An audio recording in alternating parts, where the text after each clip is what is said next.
Good evening, Little Masters, and welcome to episode 333 of the Prancing Pony Podcast, and yet another party of special magnificence, which warrants a guest of special magnificence. Really? Who's going to be joining us? I wonder. Folks, I'm Sean Marchese, the Lord of the Mark, and I'm here with the Man of the West, who promises that I'll be coming into my inheritance today, Alan Sisto. Not if the Sackville Baggins has cleaned me out first. Folks, join us as we... Got my eye on you, Lotho. Pimple, if that is your real name, which it's not. No, it isn't. That's true. What is his name in actual Hobbitish, right? I mean, like Frodo's Calimac. I think it's actually Lotha. Lotha. I think you're right. I recently looked this up. I was wondering. I'm like, wow, you pulled that out of a deep pit of knowledge right there. No, I was literally looking at this like 2 days ago. Yeah. Good. Anyway. Well, folks, join us as we celebrate our, well, not exactly birthday. That actually is in February. But instead, we're going to be celebrating our 333rd episode. That's right. The PPP is 11-1 times 3 episodes old today. Hurrah! Many happy returns. Yay! Woo! Many happy returns. Proud feet. Now, in case this is the first time you've heard us, we want you to know that no matter how you arrived, you are all welcome here in the common room. At the Prancing Pony Podcast, we are reading and talking our way through Middle-earth with plenty of speculation and plenty of bad jokes along the way. That's right. Now, we do love deep dives into the lore, discussing our favorite themes, and a whole lot more. But we try to keep it light and fun, like a couple of friends chatting at the pub. And we're super glad you've joined us. Indeed we are, and I'm sure you'll be glad you joined as well, especially tonight, as we listen to your favorite clips from the time since our last party in episode 222. Oh, I remember that one like it was yesterday. That one was super fun. Wasn't it? And I guess speaking of that, I mean, we haven't really come up with an appropriately Hobbitish word for the number 333 yet, have we? You know, you got your 11-1. What did we come up with last time? Was it like 220-22? I don't remember what we called it. Something like that. Something like that. I'm thinking 3 11-1s for the podcast hosts behind the mic. Yeah, I like that. It's a little long, a little unwieldy. But it's simple, 3 11-1s as opposed to like 33-dy. 30-thridity. Actually, maybe 30-thridity sounds good. I like that. 30-thridity. Maybe we'll figure something out by the time we actually have to release this episode. What do you think, Sean? Maybe. I don't know. We've been trying to come up with 222 for a few years. I think the odds are 333-1 against, but we'll see what we do. Oh, that's well done. Oh, well, broken clock twice a day. Yeah. All right. Well, enough of that. Folks, just like we did for episodes 111 or 11-1 and 222 or whatever we ended up calling that, we asked you, our listeners, to send us your favorite moments, our most horrible dad jokes, our most ridiculous pop culture references, and, once in a while, sometimes when we made a clever observation or delivered a competent reading of the text. It does happen sometimes. It does. That's Broken right. clock That's right. Twice a day. But we asked you for those to include in this episode, and the response, I gotta say, was fantastic. It really was. And, just like before, we received far more nominated clips than we could possibly include in a single episode. Yeah. But, we did what we could, and with the help of our talented editor, Jordan Rennells, we've managed to come up with the best of the best for you here today.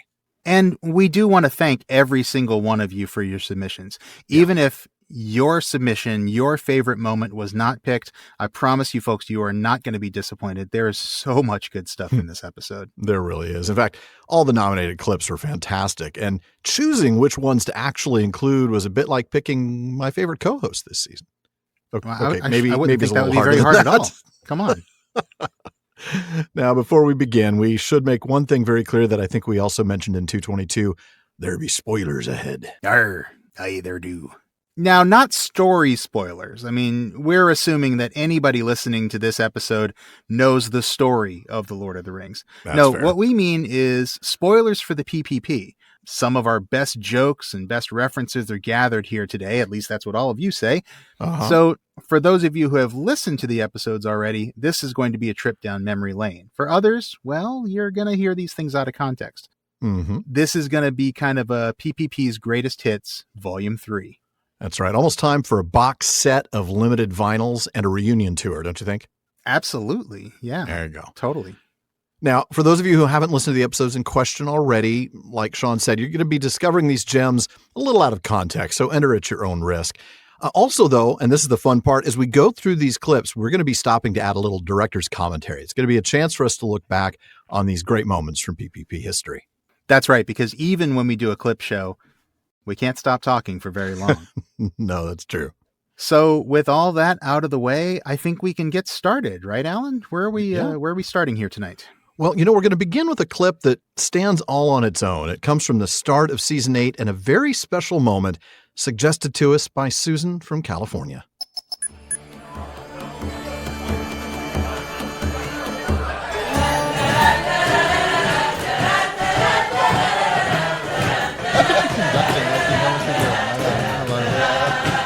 Good evening, Little Masters, and welcome to episode...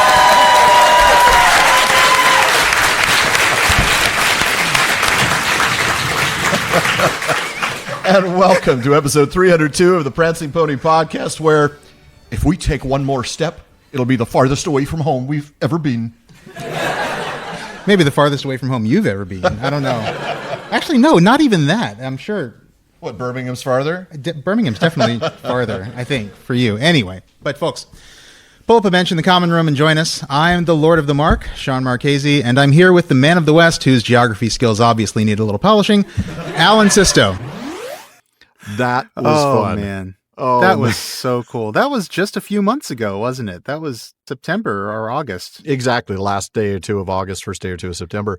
Yeah. Yeah. It feels like, I don't know, part of it feels like it was 3 years ago and part of it feels like it was last month, but it was so fantastic. And that was really cool. I mean, the crowd just moment. Like unsolicited just broke into the theme song. And I feel like we've done a few of these live recordings now. We have. Wasn't that the first time that the crowd has actually sung along with the theme song at the beginning? Yes. Yeah, that was super cool. Far and away the most passionate, engaged the audience has ever been.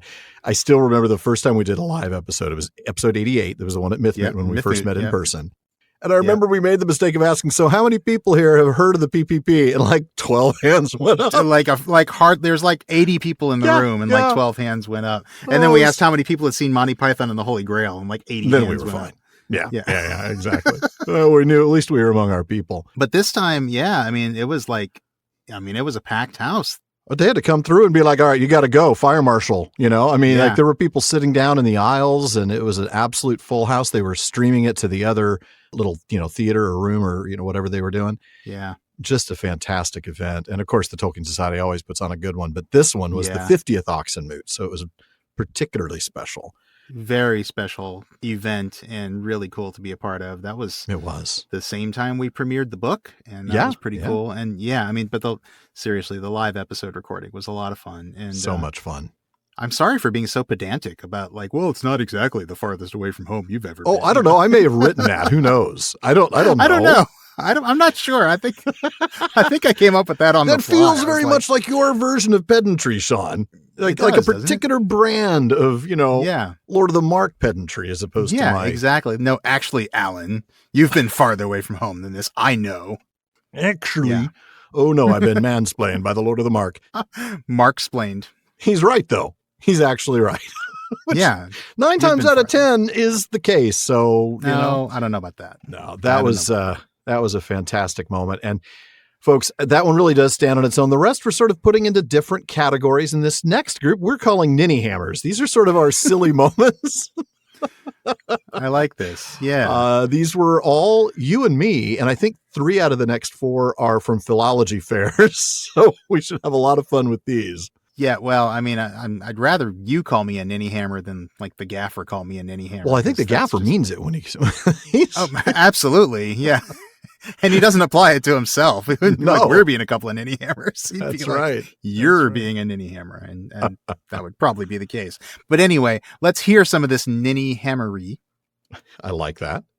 And this first one is going to come from James Cunningham, and this one takes us back to episode 266. Actually, the word buttery comes from Middle English. Actually, came originally from Anglo-Norman French. Boo. Sorry, had to do that. Still torn up about that, aren't you? 1066, man. Let it go, man. It has been almost 1,000 years. I will. Okay, on the 1,000-year anniversary, I will let it go. In 44 years. Yeah, when I'm 98, I will let it go. You know what I'm still mad about? I'm still mad about that Norman conquest. That William the Conqueror, man. That William the Conqueror. Billy boy, you fiend. Anyway, no, it did come from Anglo-Norman French botterie, which means, and please, let's try and contain ourselves here, Alan, because botterie literally means butt store. You cannot say the phrase butt store on the PPP and sincerely expect me not to giggle or laugh or snort or something. Okay. You can giggle a little bit at the idea of checking out what's on the shelf, right?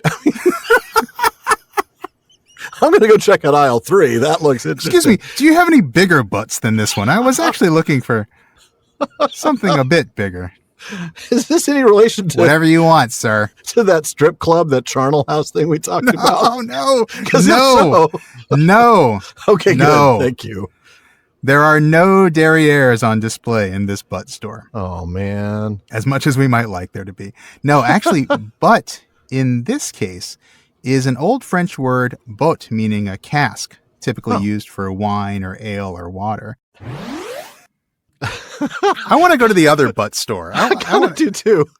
And folks, I just have to tell you, we're listening to this as you are. And we're seeing each other because we're recording this, so we're catching each other in videos. We're listening. And we're just seeing each other crack up. We're just rolling in our respective booths, just laughing and can't even keep a straight face. I'd forgotten how much fun that one was. The butt store. The butt store. You know, we talked a lot about what they sell at the butt store. We never really talked about who works there. I'm just going to put that out there. That's a very good point. The hiring standards for the butt store. I'm sure they're probably impressive. Illegal. All right. Oh, man. Oh, that was so much fun.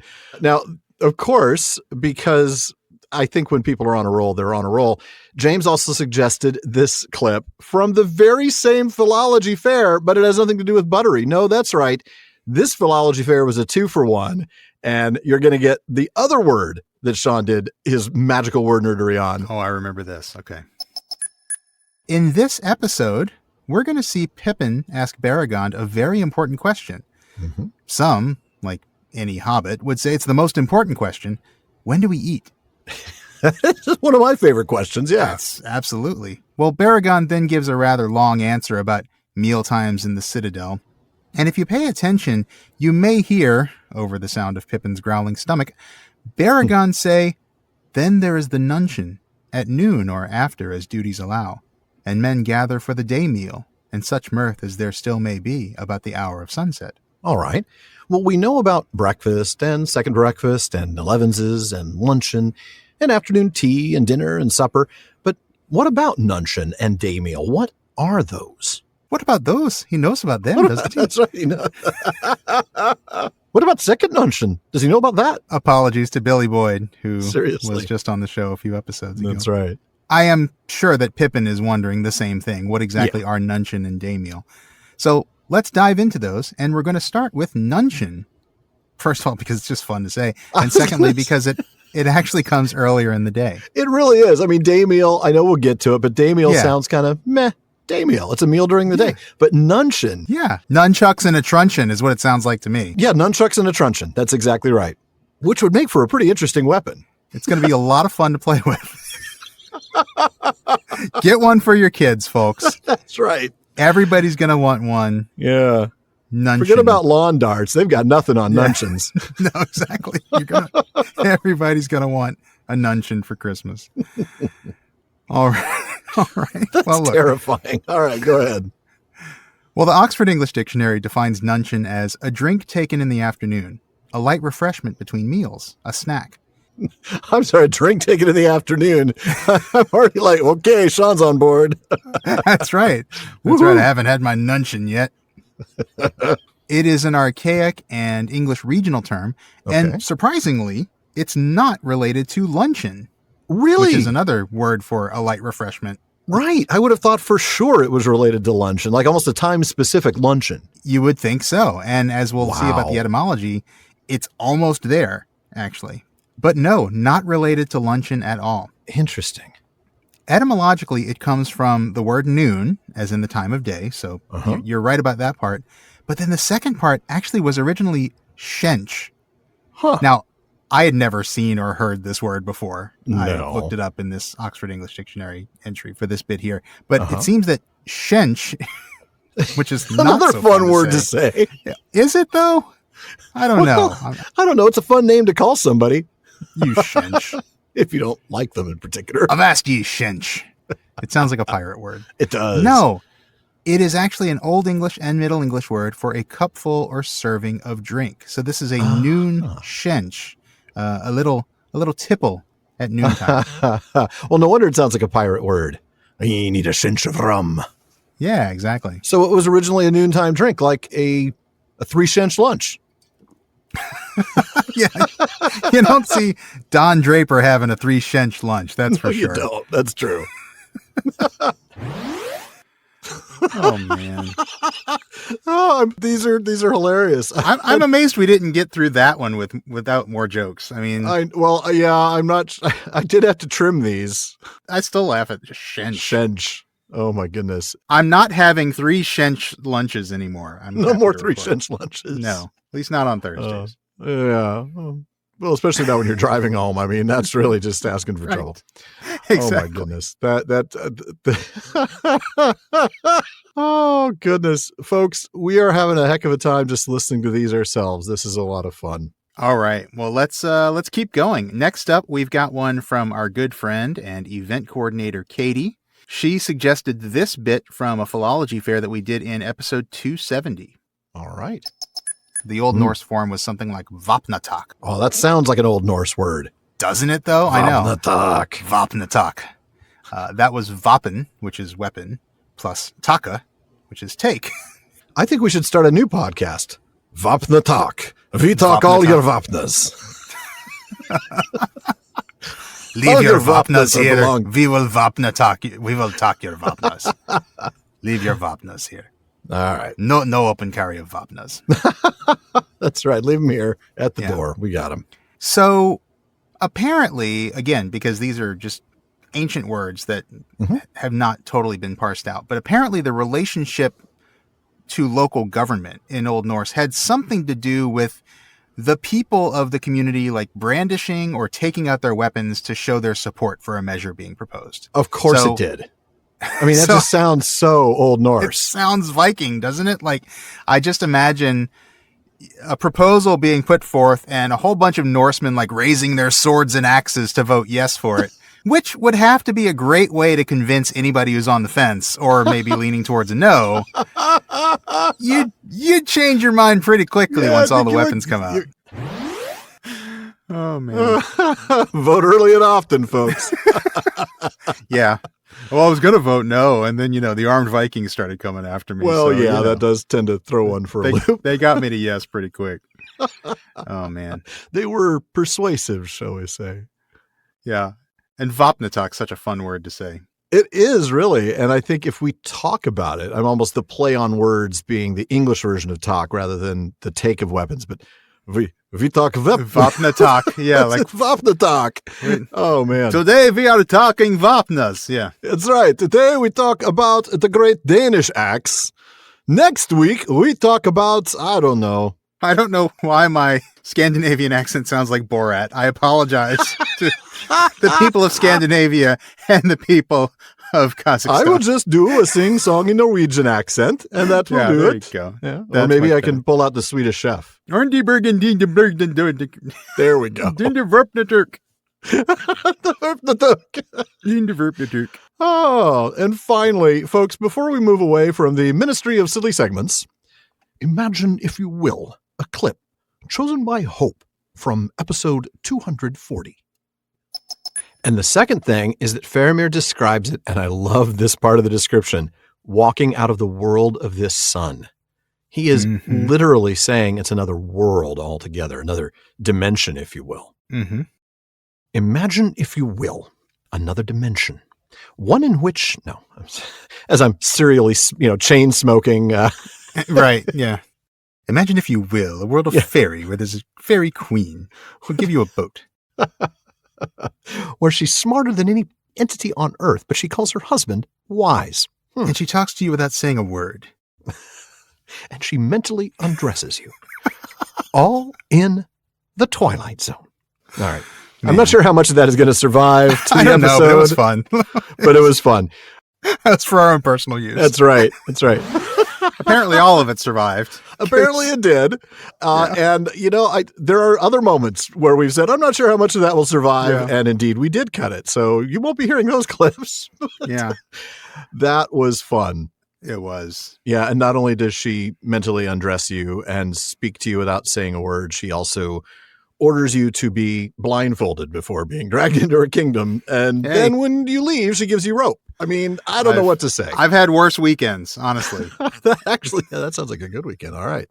Right. Well, folks, we will get back to your selected clips in just a moment, but I'm sure whatever's coming up in the ad break won't be anywhere near as interesting, but stick around and come back. All right.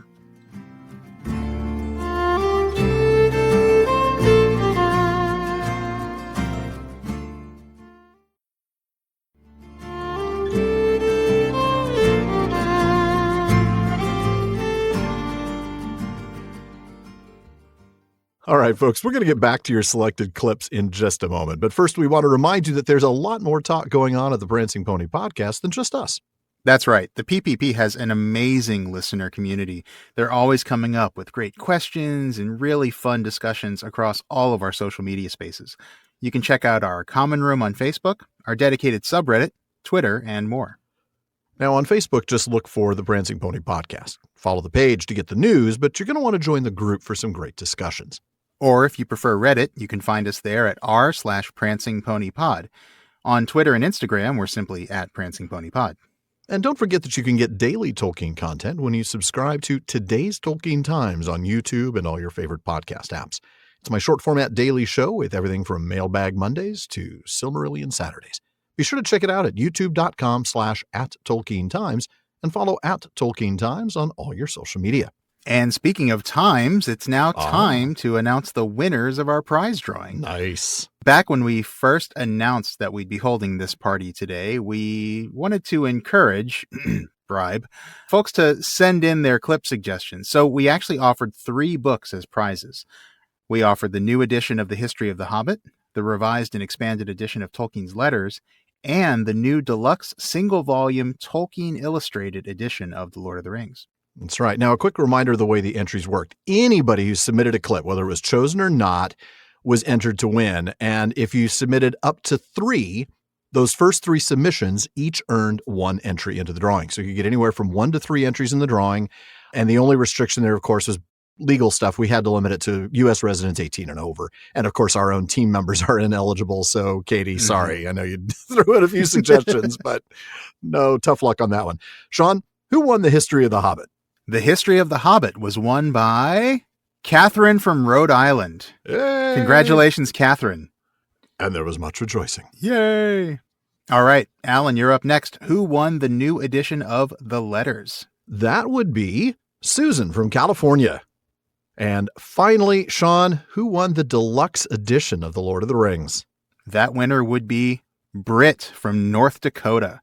Yay. Congratulations to each of you. Congratulations, everybody. We are going to be reaching out by email to get your mailing addresses, and we'll be getting those books out to you soon. Yes, we will. And now I think it's time to get back into our clips, right, Alan? I think it is.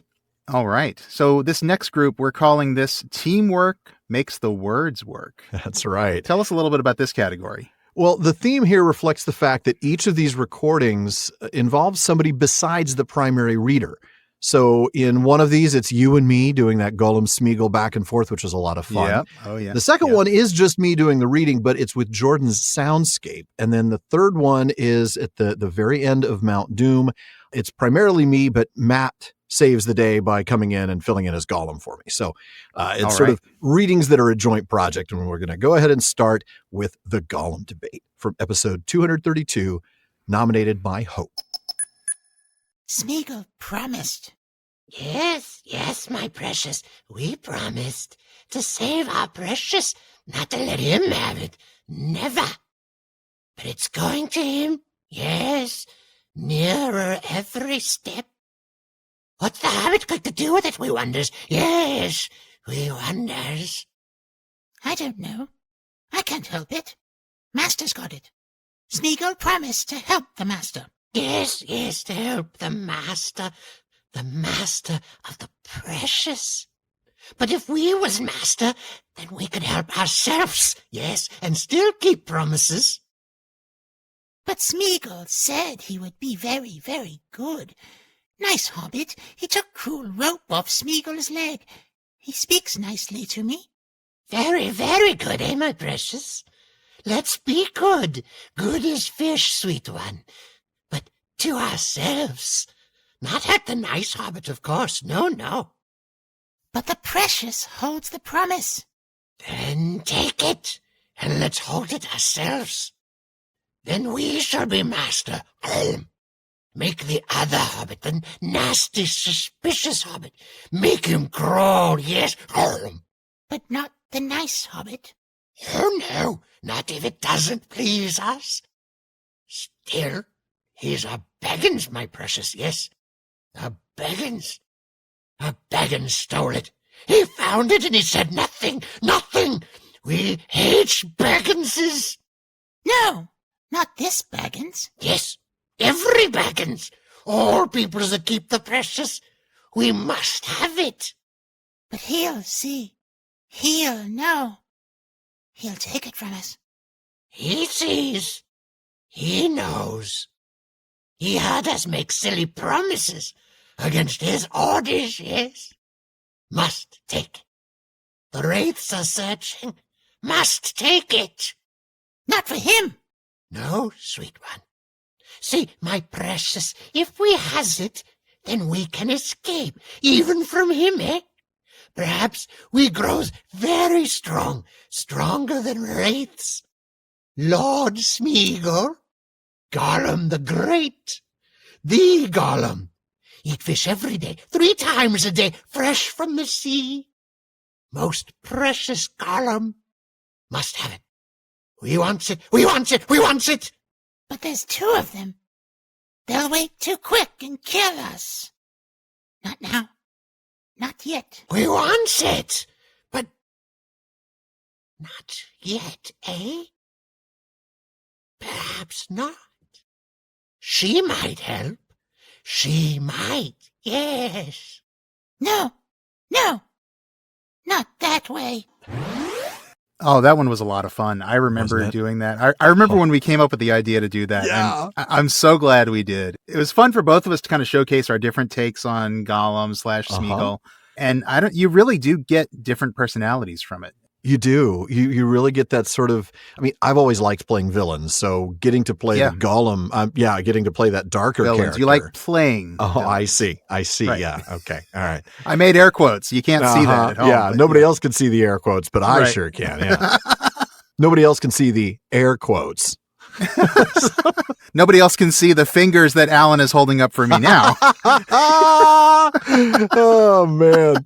So the thing that I really enjoyed about doing it that way was it became more performance. Now, we always try to get into the character when we're doing it, but we're always having to stop and say, Gollum said as he shifted or whatever, right? Those little bits and pieces we dropped. We only did the dialogue in that reading.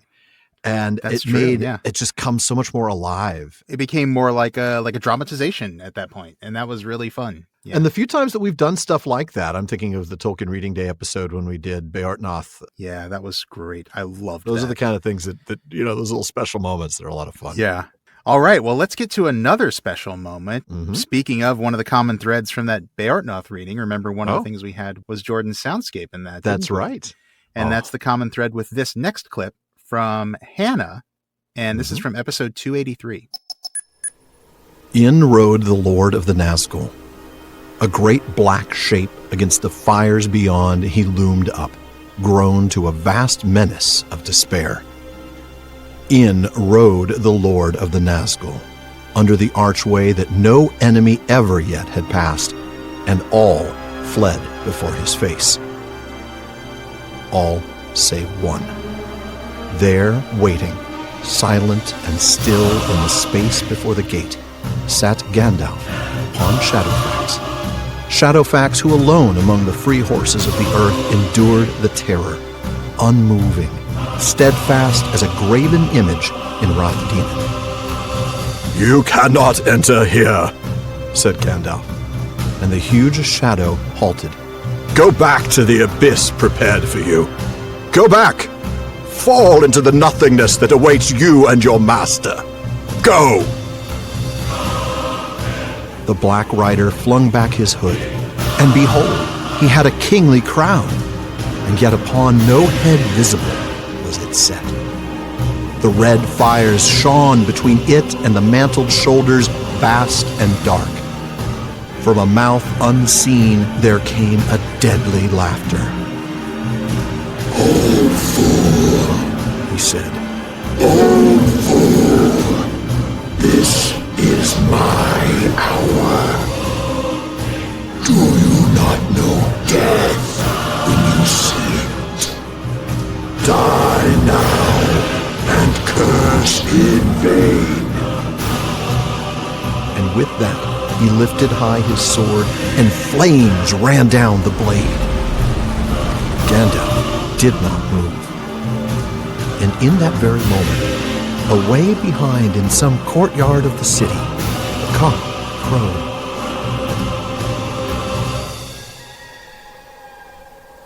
Shrill and clear he crowed, recking nothing of wizardry or war, welcoming only the morning that in the sky far above the shadows of death was coming with the dawn.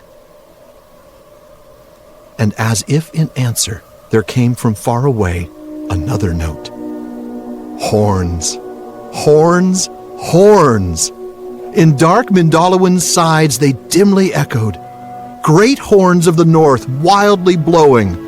Rohan had come at last.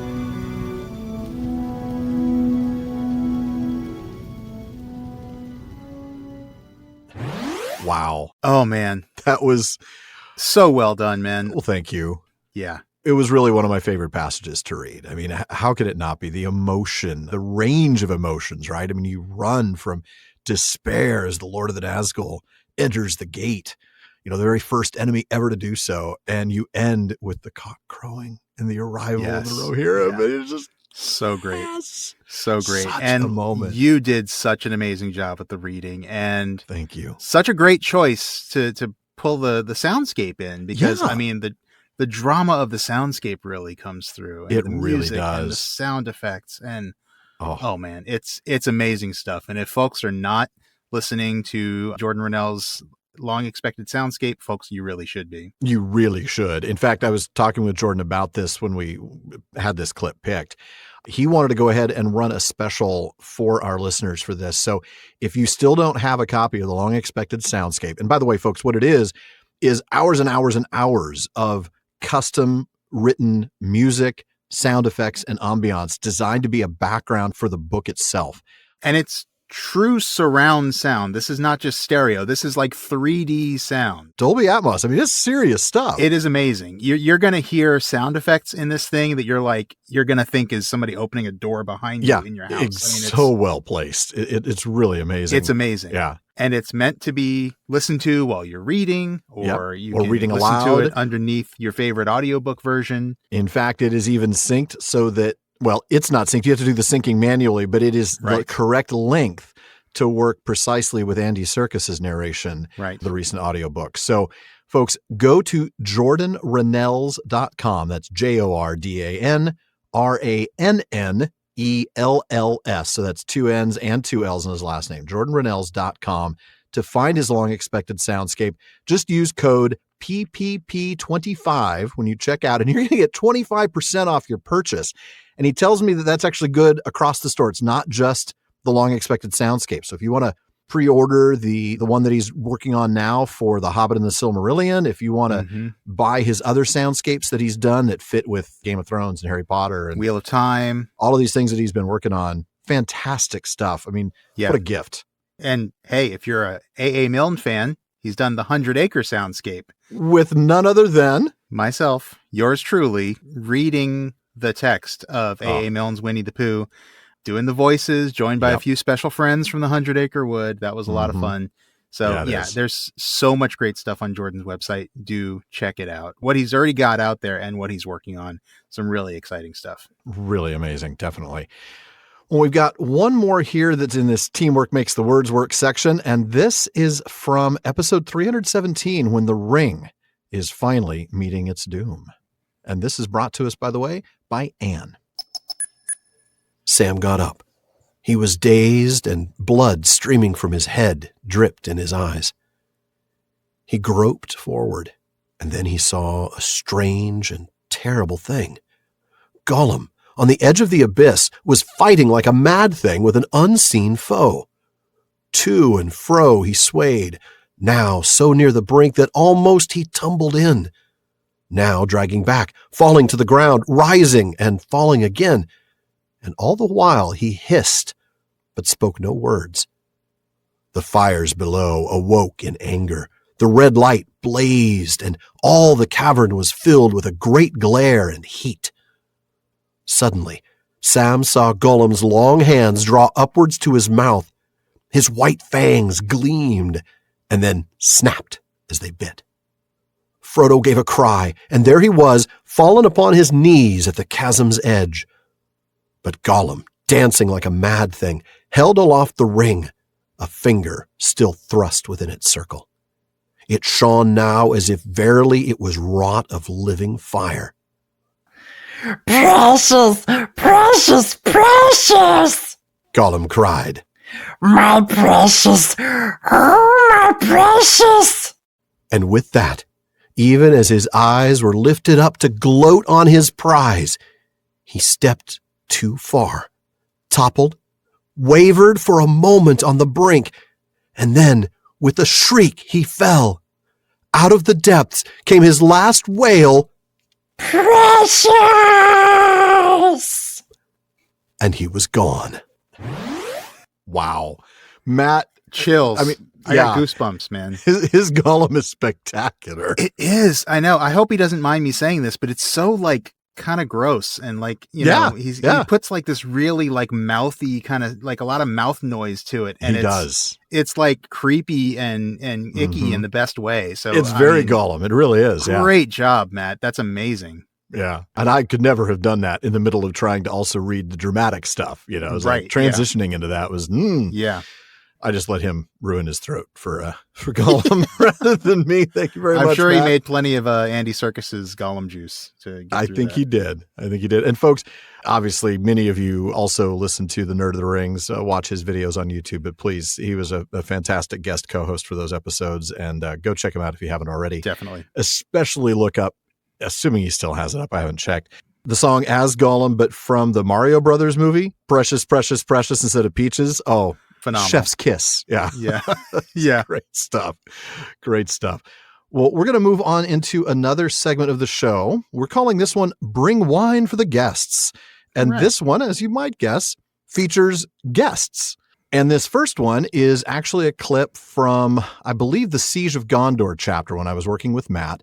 And we were joined by Dr. Brett Devereaux. And folks, if you didn't listen to those episodes, because he was also with Sean and me on the Battle of the Planetary Fields, just fantastic and also hilarious. Very much one of our people. This clip was brought to us by Alina. Yeah, so later in this episode, we'll find out that Faramir has indeed lost the passage of the river and is retreating to the causeway forts along the Ramas. Defense of the river has put Faramir and his men in a situation where even a retreat is going to prove difficult. So the question for you is, would good commanders ordinarily think about these things like ease of retreat when making decisions like this? And what circumstances would make a retreat possible? So yeah, you want to think about withdrawal. I study the Romans. One of the things that the Romans are famous for doing is they pitch a fortified camp every night. The Greeks look at this and they're like, "Are you nuts? That sounds like a ton of work." And the Romans are like, "Shut up, I'm digging." That's great. Love that. A fortified camp every night. And one of this is that if you fight the battle in the morning and you lose, or it's going badly, you can retreat into your fortified camp, and the enemy may be able to defeat you on the open field, but may still not have enough fighting power to storm your camp, which may Yeah. enable you then to withdraw under cover of night or set up for another battle or otherwise, reposition. So thinking about this sort of question, what do I do if this goes badly? Do I have a backup plan is a good one. Man, Brett is something else. It was so hard He's to pick, to narrow Yeah. that down. We had a number of people nominate Brett clips, but some of them were like 10 minutes long. I just Yeah. couldn't do it. But folks, seriously, if you're interested at all in tactics and just thinking through how the siege worked or how the battle worked, go listen to those episodes.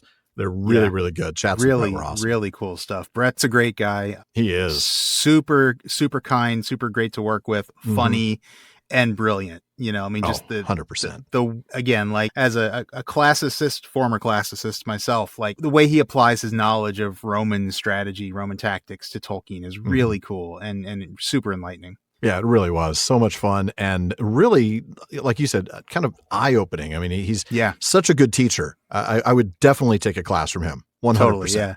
Exactly. He's the guy you're like, I wish I'd had him as like a history teacher or, a classics teacher when I was in college. Yeah. Yeah. He makes it interesting, but he also gets a ton of information across and it just makes you, I mean, there's a lot of jaw-dropping moments when he's talking. Yeah. Well, speaking of people who are good at those jaw-dropping moments, our next clip of a guest is another suggestion from our good friend Katie.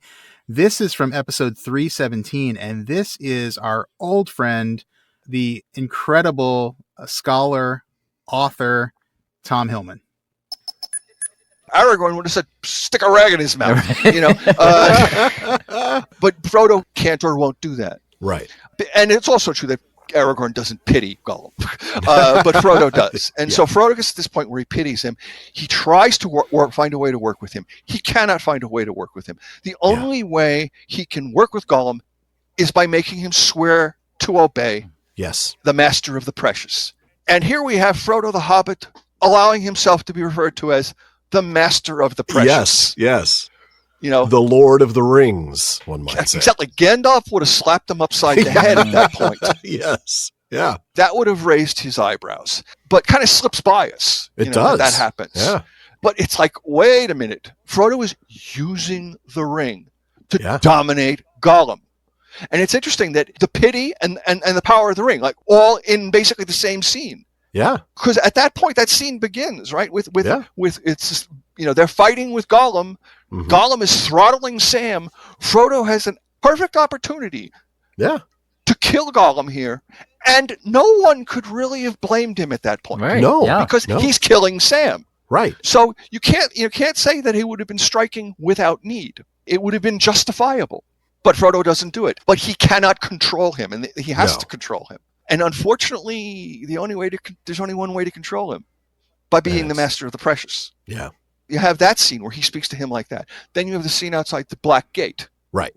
Which is it's an absolutely brilliant chapter. But that scene where, Tolkien's, not mine. The Black Gate is closed is just this absolutely brilliant chapter. When Gollum says, give the ring back to Smeagol. And Frodo lets it go by. Yeah. But he notices it because he comes back to it. He comes back to it later. Yeah, he does. He says, and by the way, you gave yourself away just now. Yeah. Don't ever do that again. Yeah. Right. And then he taunts him. He says, you will never get it back. Yeah. Yeah. Twice he says it to him. Mm-hmm. You will never get it back. That's not Frodo, the best hobbit in the Shire right there, taunting Gollum. And he kind of basically reduces him to kind of like a puddle of Gollum on the ground, cringing and all of that. I tell you what, folks, if you have not yet read Pity, Power, and Tolkien's Ring by Tom Hillman, fix that. Like right now, fix that. Amazing book. Truly, shortlisted for a Tolkien Society Award this year. And frankly, should have won, but anytime you have a book actually by Tolkien. He was up against the other two shortlists were books written by Tolkien. Yeah, exactly. Which, that's mighty company. That is. Yeah. Amazing book. Fantastic. Truly, the most insightful book I've read, not written by Dr. Flieger. Really, it's up there. I'm not kidding when I say it is up there with Flieger and Shippey. It is that insightful and eye-opening. It really is. Jaw-dropping, too. Yeah, it's in that same way that Flieger's work you'll read things and you'll see something that you never thought of before. Yeah. And you'll be like, how did I not see so that? So obvious. How did I not see that before? Tom's work is the same. It is filled with moments like that. It's in that class, and it's a wonderful book, and he is a brilliant guy. Yeah. I'm so honored that he's been our friend for a long time. I know. I still remember him giving us the intro for episode 88 when we were at Mythmoot 5. That's right. That time we were at Mythmoot 5, he introduced us, and we interviewed him on the North Wing that same weekend. That was fun, and he's just been a friend and supporter of the show for a very long time. So if you don't have his book yet, please do go out there and get a copy of it. You will not be disappointed, I promise. Absolutely. We've got one more guest clip. Now, in fairness, it's not all the guests. The last two have been mostly Brett and mostly Tom. This next one is actually mostly me and Dawn, but the guest is so enjoyable, we had to include it. And this was brought to us by Frank from the Netherlands. Dear Prancing Pony Podcast, greetings. I'm Stephanie and I live in California.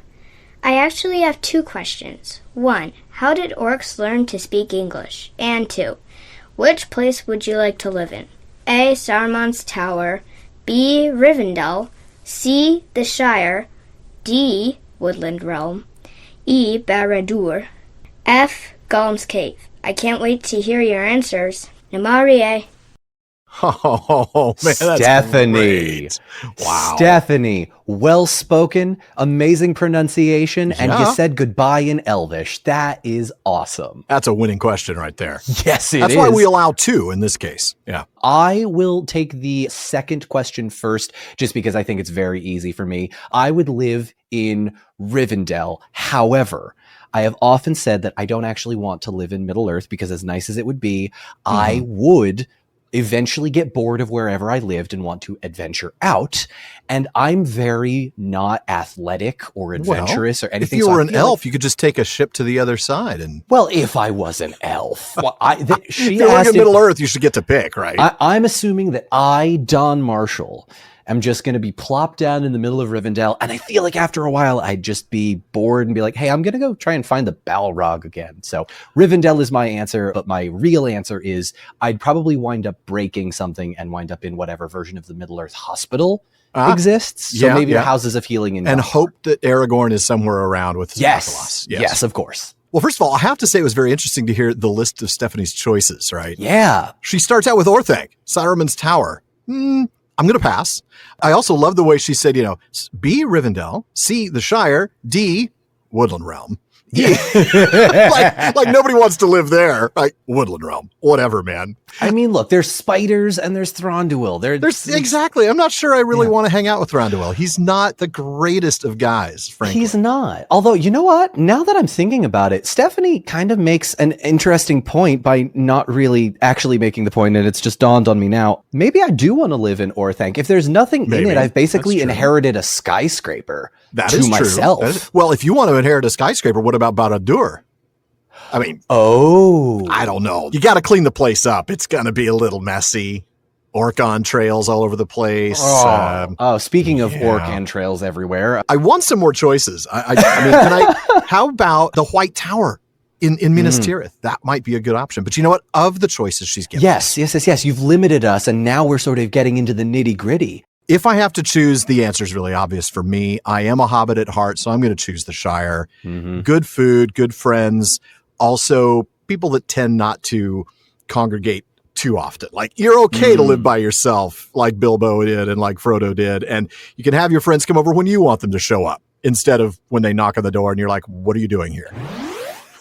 Apparently, I just revealed my inner introvert. Yeah, very much so. I think that happens when I'm working with Don because he is such the extrovert. I mean, he's just he's fantastic. Yeah. Yeah. Yeah. Whereas with me, you're the extrovert because I know exactly. It's been an interesting ride these last couple of seasons. That's great. I'm with Don though. If Saruman's not there, Orthanc is actually on my list. There's going to be some great books in there. Yeah. I mean, some of them are going to be evil and they're going to summon horrible things, I was going to say, better be careful what books you open. Some black magic books in Saruman's library. I do like the idea though that, Fangorn is out there kind of keeping an eye on things. Yeah. So as long as you don't knock down any trees, you're probably going to do all right. Yeah. Right. So, until winter when you need a fire, you're fine. Oh, well. Yeah. Just be sure you're picking up only the dead wood. Yeah. I'm still going to go with the Shire even now, but I'm going to tone down the introvert side of things. And The Shire is a good answer for sure. I mean, come on. Most of us who gravitate towards this world, we're hobbits at heart to some degree. we really are. I mean, that's the thing. I've thought about that question before, like, oh, would I be in Gondor? Would I be in Rohan? No, I'd be in the Shire, man. You kidding? I mean, they eat. It's beautiful. It's chill. It's hard to give a better answer than the Shire, honestly. Yeah. I got to say, just, and I have no idea like when the release date is, or I sure hope it's better than the Gollum game, but that Tales from the Shire game that we've been seeing, have you seen the trailer for that yet, Sean? That looks like it's going to be a lot of fun. I have, yeah. And I've never played one of those games. I didn't even realize this until recently. They're called cozy games? Yeah, it's a whole genre. I've played a little bit of Stardew Valley, I think is the only other one I played that's kind of like that. Okay. But it's like Animal Crossing is kind of like that, right? And yeah. I've never played any of those. I mean, I don't play too many games anymore. I know. But the last one I played was the Moria crafting game. And oh, yeah. Return to Moria. That was a lot of fun. But man, I feel like my axe is constantly breaking. Well, I was so put off by Gollum that I've not played a Middle-earth game since. And I need to. That's understandable. That was terrible. Return to Moria is fun. I mean, you got to be into those crafting games where you start with just like. And that's the thing. I'm just not much of a, like Minecraft and all of that. You start with like a needle and a head cold, and that's what you've got to use to like build your entire base. And a head cold. I love that. That's brilliant stuff. Anyway. Oh, well, we're going to do a couple of quick, lighthearted clips before we move into some really cool dramatic readings. This first one, I'm just going to let it speak for itself. I'm not even going to try to intro. Here we go. I think that's best. Yeah. It's from 227. And I actually didn't write down who nominated this, so I apologize to whomever did. And speaking of rocks, Frodo and Sam are watching from behind a big rock. That they are. And they hear this snuffling, this almost animalistic kind of sound coming from him, but also this hissing, which is probably a cursing, as Gollum hits some spot that he can't navigate. Right. But they see him continue moving, and they hear his voice creaking and whistling. Oh, that's a creepy description. Isn't it? I mean, that is not how you think of a human voice. No. Creaking and whistling. No, I mean, maybe whistling a little bit when you got a bad case of bronchitis or something. But well, sure. I mean, that's just not, it's not right. It's just not right. No, the only voices that should be creaking are the Ents, really. Yeah, that wooden creaking, yeah. Oh, man. Yeah, well, of course, he only has a handful of teeth in his mouth, so. That's right, only 6. Exactly. Everything's going to come through as a little bit of a whistle. I guess that's a good point. That could be why. His breathing. Yeah. It's going to sound like whistling, I'd imagine. A little Darth Vader. Yeah. Does it find our lack of faith disturbing, Precious? Oh, we're going to have a wonderful mix-up. We've got to do a mix-up of Star Wars and Lord of the Rings at some point. We do. With Jar Jar Baggins and... Oh, gosh. and, Obi-Wan Gamgee. And I mean, just because... I kind of like that. Yeah. Obi-Wan Gandalf, actually, because he's... Obi-Wan Gandalf, for sure. Really? Yeah. Oh, we could have so much fun with that. Maybe Merry, Pippin, and Sam are just Jawas. Maybe. I don't know. I kind of think Pippin should be Jar Jar. Somebody who's kind of like goofy and, constantly getting hurt. Yeah. Matunga. Misa want your Palantir.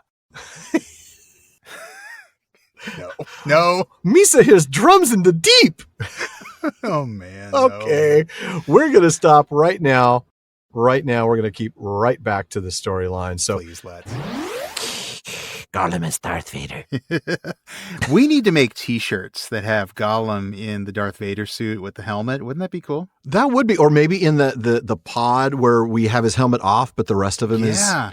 And he's like, oh, that's a great idea. Yeah, with like the 6 straggly pieces of hair. Yeah, that is a great idea. Get on that, man. I find your lack of fish disturbing. Yep. Yep. Oh, man. Fun stuff. We is your father, Precious. We is your father, we is. Frodo dangling from the end. No! Yeah. Join us, Precious. Join us, and we will rule the galaxy. Somehow this is the mashup I never knew I needed. That is brilliant. You had no idea. Oh, good stuff. All right. Well, let's get to some more good stuff. We've got another just kind of fun, lighthearted clip here from Melanie, and this is from episode 295. Well, it's only lighthearted if the proper pronunciation of this word isn't important to you, Sean. The hands of the king are the hands of a healer. So it's not just here about laying hands on the person. He's actually laying hands on the herbs. Mm-hmm. And that seems to indicate but not on herb, because herb isn't hurt. This is another reason, by the way, why herb is so much easier for me than herb. Because now I'm picturing him laying his hands on herb. Who would have to give consent, because that's only the right thing to do. Well, right? Unless he's unconscious in the houses of healing. Anyway. Did you know that you were signing up for this when you said, I'll do the Prancing Pony podcast with you? Did you know? I did not know I was signing up for a pedantic commentary on whether we say herb or herb. Fair enough. All right. Oh, Lordy. The floor is yours, my friend. Anyway, no, it's okay. So going back to where I was a few moments ago, I refer the honourable member to the answer I was giving a moment ago. Before I was so rudely interrupted, yes. Until I was so rudely interrupted. Right, so he's laying hands on the herbs. Mm-hmm. You do not have to do that for me. He's laying his hands on the herbs. Uh-huh. I just felt I had to do that for once. It felt wrong, though. It just felt so wrong. I'm not going to do that again. I could tell the way you herbs. Right? It's really painful for you. Oh, Sarah was a great sport. It doesn't even sound right to me anymore. Herbs. Well, the way, did you notice the herbs? When she says herbs, she says it with a lilt in her voice, and it's beautiful, and it's herbs. Yeah. But when she says it with the way I would say it, herbs. I mean, just right. Right. Yeah. And yet you chose to call her out on that. I don't know what I was thinking, Sean. I'm used to trying to help my co-host look smarter than me, and so I was just following. Well, you succeeded. That was well done. With her, it's a little easier than it was with you. I mean, Sarah's smarter than both of us anyway. But I was going to say, yeah, that's what I mean. Oh man, that's. Yeah, I don't think she quite knew what she was getting herself into. She said, "Yeah, I'll do those chapters with you." Yeah, that was a lot of fun. Seriously, the way she says herbs makes me want to say it. I know. I almost think she's right. Oh, she's right.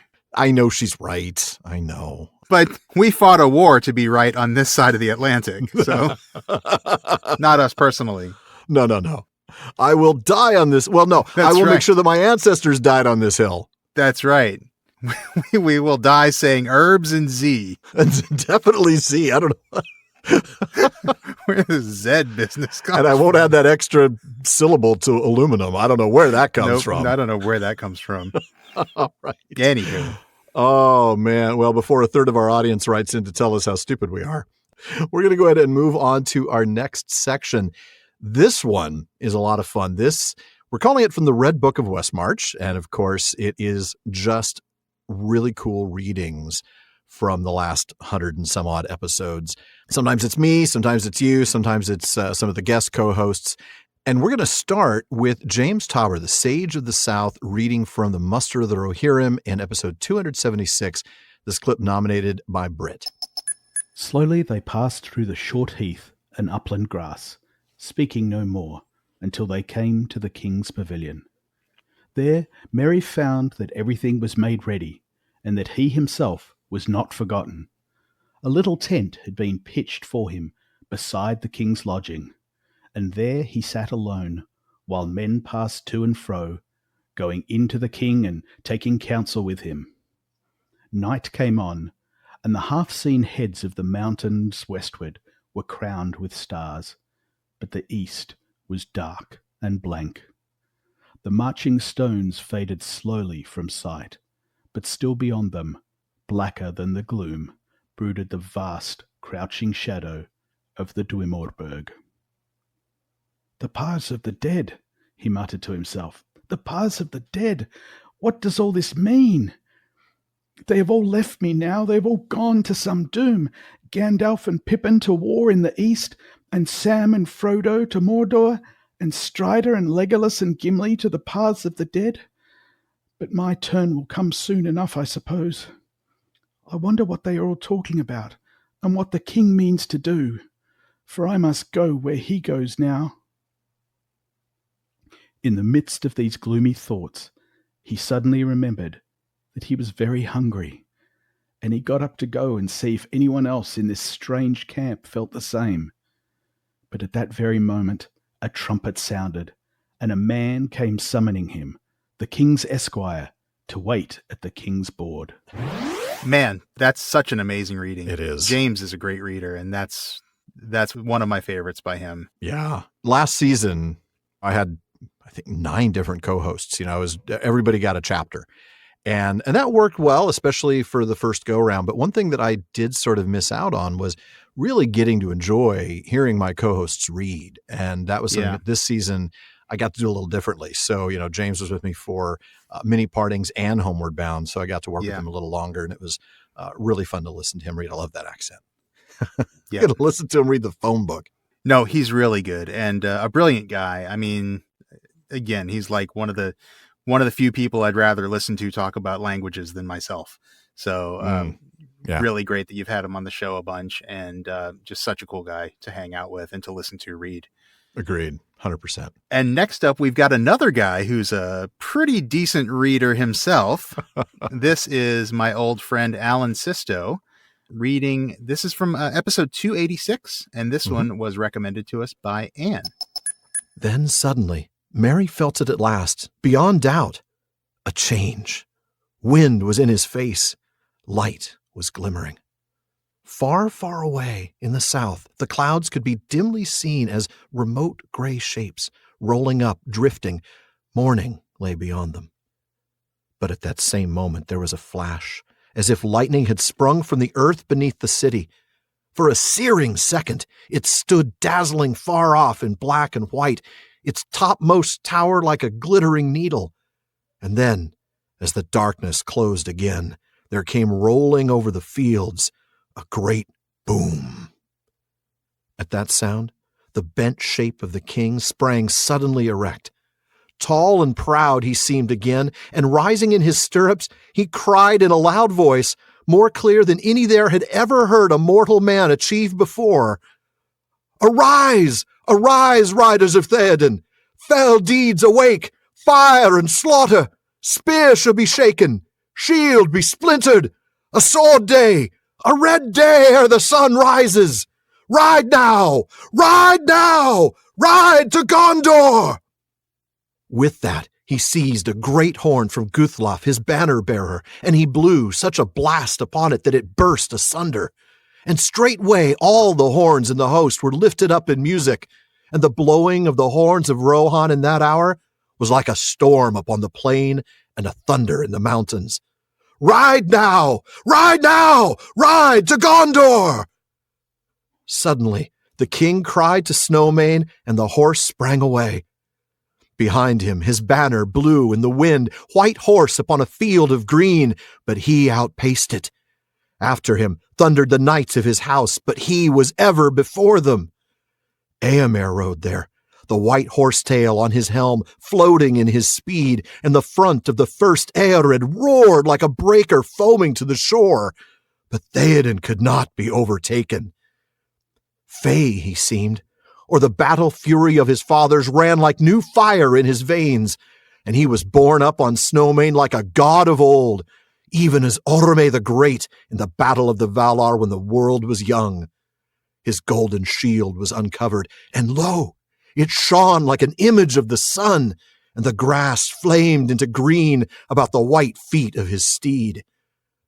For morning came, morning, and a wind from the sea, and darkness was removed, and the hosts of Mordor wailed, and terror took them, and they fled and died, and the hoofs of wrath rode over them. And then all the host of Rohan burst into song, and they sang as they slew, for the joy of battle was on them, and the sound of their singing that was fair and terrible came even to the city.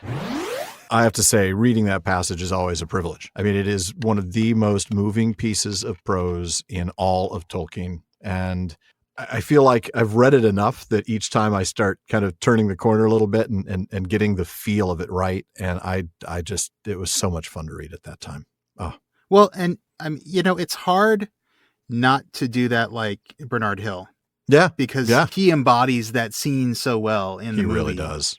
But you didn't sound like him. You gave it your own personality, and you did it really well. And it's really well done. I appreciate that. That is, you're right. It is hard not to do. I mean, one of the things that we've run into, throughout, ever since we started The Hobbit, even, because then it was trying not to ape Martin Freeman's delivery or Ian McKellen's delivery as Gandalf.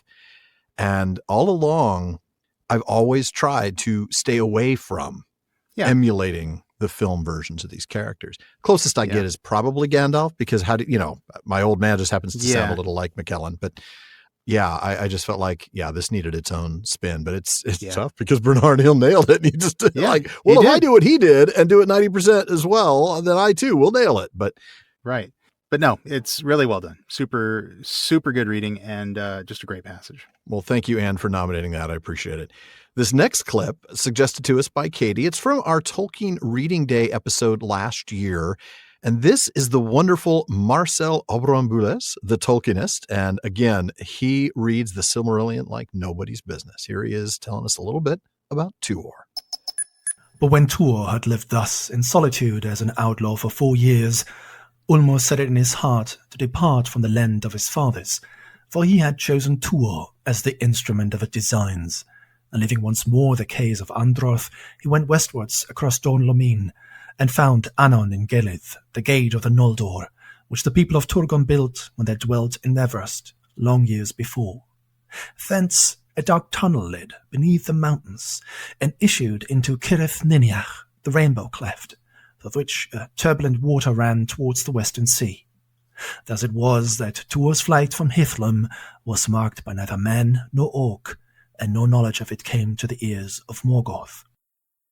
And Tuor came into Netherust, and looking upon Belegaer, the great sea, he was enamoured of it, and the sound of it, and the longing for it were ever in his heart and ear, and an unquiet was on him that took him at last into the depths of the realms of Ulmo. Then he dwelt in Netherust alone, and the summer of that year passed, and the doom of Nargothrond drew near. But when the autumn came, he saw 7 great swans flying south, and he knew them for a sign that he had tarried overlong, and he followed their flight along the shores of the sea. Thus he came at length to the deserted halls of Vinyamar beneath Mount Taras, and he entered in. Here I'll stop and read from the vision from the story in Unfinished Tales. Then Tuor, marvelling, saw that in the wall behind the throne there hung a shield and a great hauberk, and a helm, and a long sword in his sheath. The hauberk shone as it were wrought of silver untarnished, and the sunbeam gilded it with sparks of gold. But the shield was of a shape strange to Tuor's eyes, where it was long and tapering, and its field was blue, in the midst of which was wrought an emblem of a white swan's wing. Then Tuor spoke, and his voice rang as a challenge in the roof. By this token I will take these arms unto myself, and upon myself whatsoever doom they bear. And the taking of those arms, a change came upon Tuor, son of Huor, and his heart grew great within him.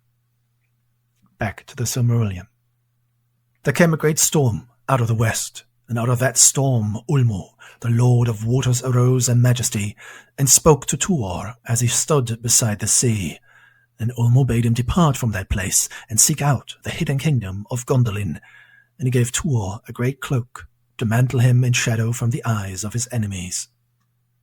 But in the morning, when the storm was past, Tuor came upon an elf, standing beside the walls of Vinyamar. And he was Voranwe, son of Aranwe of Gondolin, who sailed in the last ship that Turgon sent into the west. But when that ship returning at last out of the deep ocean foundered, and a great storm within sight of the coast of Middle-earth, Ulmo took him up, alone of all its mariners, and cast him unto the land near Vinyamar, and learning of the command laid upon Tuor by the Lord of Waters, Voranwe was filled with wonder, and did not refuse him his guidance to the hidden door of Gondolin. Therefore they set out together from their place, and as the fell winter of that year came down upon them out of the north, they went warily eastward under the eaves of the mountains of shadow. At length they came in their journeying to the pools of Ivrin, and looked with grief on the defilement wrought there by the passage of Glaurung the dragon. But even as they gazed upon it, and now I switch to the Unfinished Tales version, they heard a cry in the woods, and they stood still, as grey stones, listening. But the voice was a fair voice, though filled with grief, and it seemed that it called ever upon a name, as one that searches for another who is lost. And as they waited, one came through the trees, and they saw that he was a tall man, armed, clad in black, with a long sword drawn. And they wondered, for the blade of the sword also was black, but the edges shone bright and cold. Woe was graven in his face, and when we beheld the ruin of Ivrin, he cried aloud in grief, saying, Ivrin, fail Ivrin, Gwyndor and Beleg, here once I was hailed, but now never shall I drink the draught of peace again. Then he went swiftly away towards the north, as one in pursuit, or on an errand of great haste, and they heard him cry, Fail Ivrin, Finduilas, until his voice died away in the woods. But they knew not that Nargothrond had fallen, and this was Turin, son of Hurin, the Black Sword. Thus only for a moment, and never again, did the paths of those kinsmen, Turin and Tuor, draw together. Marcel's another one. I just love listening to his readings. I know. His pronunciations of Tolkien's names just make me feel like I need to up my game. Yeah, 100% so true. I remember when I was thinking about, like, who do I have on for that block? And I mean, my mind went straight to Marcel for that. Yeah, totally. Absolutely the right choice. And a really great passage from him. Oh, fantastic. I love the way he stitched it together, too. I mean, that clip, folks, is just from the Unfinished Tales version of Tuor. But if you go back to the Tolkien Reading Day episode, he did like a 14-minute reading, and he was stitching together pieces from Unfinished Tales and the Silmarillion, but weaving it together as a single tale. It was really fantastic. Really, really well done. Speaking of fantastic, oh man, this next clip, Catherine made the suggestion, and I got to say, I'm so glad this made the cut, because Sean, I got to tell you, when we first started this show, you'll, I'm sure, acknowledge that reading the text, you did fine, but you have upped your game every single season. Every single reading has just gotten better and better. And when we hit this one in episode 288, you brought tears to my eyes. Oh, thank you. And just look at the text that describes what happens when he arrives. He brings ruin. He turns hope to despair. The most powerful of all the weapons of the Nazgul is despair, right? Mm-hmm. And he turns hope into despair. He turns victory to death. Yeah. This isn't just like a counter. It is a full-on flip. He takes it. He doesn't just defeat hope and he doesn't defeat victory. He turns them into their exact opposites. He is right. He doesn't reduce it to zero. He goes negative. Yeah. Exactly. Yeah. And then, of course, he is wielding a mace. We talked with Brett about that earlier, and we will touch on it again when he actually uses it. But in the meantime, Sean, this is the moment that you have been waiting for a long time. I'm going to need 5 takes. I'm not going to deny you 5 takes. But Theoden was not utterly forsaken. The knights of his house lay slain about him, or else, mastered by the madness of their steeds, were borne far away. Yet one stood there still, Dernhelm the young, faithful beyond fear, and he wept, for he had loved his lord as a father. Right through the charge, Merry had been borne unharmed behind him until the shadow came, and then Windfola had thrown them in his terror, and now ran wild upon the plain.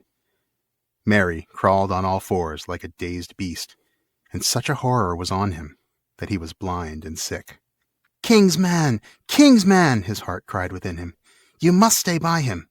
As a father you shall be to me, you said. But his will made no answer, and his body shook. He dared not open his eyes or look up. Then, out of the blackness in his mind, he thought that he heard Dernhelm speaking. Yet now the voice seemed strange, recalling some other voice that he had known. Begone, foul Dwimmerlike, Lord of Carrion! Leave the dead in peace. A cold voice answered, Come not between the Nazgul and his prey, or he will not slay thee in thy turn. He will bear thee away to the houses of lamentation beyond all darkness, where thy flesh shall be devoured, and thy shriveled mind be left naked to the lidless eye. A sword rang as it was drawn. Do what you will, but I will hinder it if I may. Hinder me, thou fool. No living man may hinder me. Then Mary heard of all sounds in that hour the strangest. It seemed that Dernhelm laughed, and the clear voice was like the ring of steel. But no living man am I. You look upon a woman. Eowyn I am, Eamund's daughter. You stand between me and my lord and kin. Begone if you be not deathless, for living or dark undead, I will smite you if you touch him. I'm just going to stand here and clap for a couple of minutes. That was fantastic, Sean. Wow. I mean, I know how much you love Eowyn, and yeah, I knew there was zero chance that that passage would be read by anybody but you, and I'm so glad. I so appreciate the chance to come back for that one. It is, you know this, it's my favorite passage in the entire book. Yeah. And, you know, you talk about reading a passage over and over so many times and feeling like each time it gets a little bit better. Mm-hmm. Yeah, that's this passage for me. If I had done this 5 years ago, 6 years ago, 7 years ago, certainly I wouldn't have even tried it on the show 7 years ago. But like, just even a few years ago, I don't think I would have done it as well as I did. Even now, I kind of think to myself, yeah, I wish I'd done something a little bit differently. But I'll just come back and do it again sometime. Absolutely. I just love that passage so much. Really well done. I wasn't kidding when I said it brought tears to my eyes at the time. I remember just being moved so much by that. We've got one more reading. Joshua suggested this clip from episode 321, and I don't think Sarah says herbs in this passage. I'd like to thank you at this point for not setting this to music and expecting me to sing it. And in fact, everybody listening should probably be thanking you for not asking me to sing it. You didn't know that I've got music queued up here in our recording studio for you to sing to? It's a little karaoke track. I'll just be leaving the room now. Nobody needs to hear that. Oh, man. Okay, then. And before the sun had fallen far from the noon out of the east, there came a great eagle flying, and he bore tidings beyond hope from the lords of the west, crying, Sing now, ye people of the Tower of Arnor, for the realm of Sauron is ended forever, and the dark tower is thrown down. Sing and be glad, all ye children of the west, for your king shall come again, and he shall dwell among you all the days of your life. And the tree that was withered shall be renewed, and he shall plant it in the high places, and the city shall be blessed. Sing, all ye people. And the people sang in all the ways of the city. The days that followed were golden, and spring and summer joined and made revel together in the fields of Gondor. And tidings now came by swift riders from Caer Andros of all that was done, and the city made ready for the coming of the king. Oh, man, I got chills again. This chapter just over and over just pummels you. Yep. Oh, the language is so beautiful. It is. It is just breathtaking at every turn. I know we'll get there, but I'm still just, I don't know, fawning over spring and summer joined and made revel together in the fields of Gondor. Wow. What a phrase. I don't know that anybody else could ever use that and not sound campy or over the top, but Tolkien does it because he does it right. Yeah. Right. And you know, notice how that parallels what happens in the Shire after the scouring. Oh, it does. And now the I've got golden one more days week. And the spring and the summer and all of that. I think we have a little foreshadowing. I was going to say, I'm going to have to remember that when we get to Scouring of the Shire. Mm-hmm. So going back to the beginning of what you read, right? We open with something, I have to say, I don't know that I'd caught it before. I don't know how I missed it, but I think I did. I guess I'd always figured that Gandalf sent one of the other eagles to send word to Minas Tirith. That's just what I imagined. Oh, the eagle's coming from, over there. But these tidings came from the Lords of the West. That phrase only and always refers to the Valar themselves. This suggests that Manwë himself has sent word to Gondor of the victory over Sauron. Oh, that's a great catch. Oh, man. The Valar are involved here. Yeah. About time. Wow. Wow. Wonderful stuff. Oh, it's so good to have her on for those episodes. Yeah. And that moment in particular was just fantastic. Yeah. It's a wonderful moment in the book. Just the release after this is the light coming back to Middle Earth. This is the spring and the summer coming back, as Sarah says in that clip. Yeah. Actually, we need to remember this as we go into Scouring, because she talks about the foreshadowing of what happens after Scouring of the Shire. So we should remember that in these next couple of episodes. Yeah. But yeah, I mean, this is such a great moment. And it's one of those really just uplifting moments. This is what everyone's been fighting for. This is what this whole quest has been about, is about just bringing this light back to Middle Earth. And the whole idea that it was a message from the Lords of the West. I mean, this is not... Yeah. This is no joke. The Valar are sending you congratulations and good news. I mean, this is biblical. That's a good point. Yeah. In every meaning of the word. You done good. Yeah. Children of Iluvatar. That's right. That'll do, children of Iluvatar. That'll do. That'll do, pig. That'll do. Which is about as involved as the Valar get these days. Yeah. But that's another. Just little golf clap. That's good right. Job. You nice. did good this right. time, kids. Yeah. Good job. We'll give you a medal. All right. Well, coming up, we've got "Who are not last in my thoughts." Remember that? That's one of Galadriel's lines as she's giving gifts. So "Who are not last in my thoughts" are basically our thoughts, right? These are our analyses, our thinkings, our considerations, our ponderings, our brain droppings. Our brain droppings. That sounds really disgusting, Sean. You're welcome. Yeah. That is an image I'm going to try to get rid of for a very long time. Just try to imagine it as pearls of wisdom, not something else. Charming stuff. All right. We're going to start with a discussion that you and I had back in episode 227 on mercy. Now, this is a longer clip, but it really is, I think, one of our more insightful moments. And the clip was nominated by Dustin. For the sake of argument, we're sure he killed young children, because as disturbing as that is, it gets us to the second question, which is, does he still deserve mercy? Though I have to stop there. I really don't like phrasing it that way, because mercy by definition cannot ever be deserved, right? I mean, mercy is compassion or forgiveness towards someone when it is within one's power and authority to punish or hurt them. So mercy is not getting the punishment you deserve. So I'm going to phrase the question a little differently. Is it morally right to show Gollum mercy? Wow. That's pretty amazing, man. That's okay. No, I mean, it is. I hadn't really stopped to think about, what deserving. Mercy is. You're exactly right. I mean, deserving mercy. It's kind of a contradiction in terms. You can't, It is. You can't deserve mercy, because mercy is, by its definition, an undeserved thing. Withholding a punishment that someone deserves. Right. That's really interesting. It's the same thing with grace. Grace is kind of the other side of the coin, right? Grace is getting something. Okay, if mercy is denying something that you do deserve, like a punishment, grace is giving you something that you don't deserve. Someone something good. Right. So, wow. Interesting. Yeah. Mercy and grace are kind of two sides of the same coin. Neither one of them are deserved, is the point. Right. Yeah. No, that's interesting. I actually really like that. And I think that's definitely the better way to phrase it.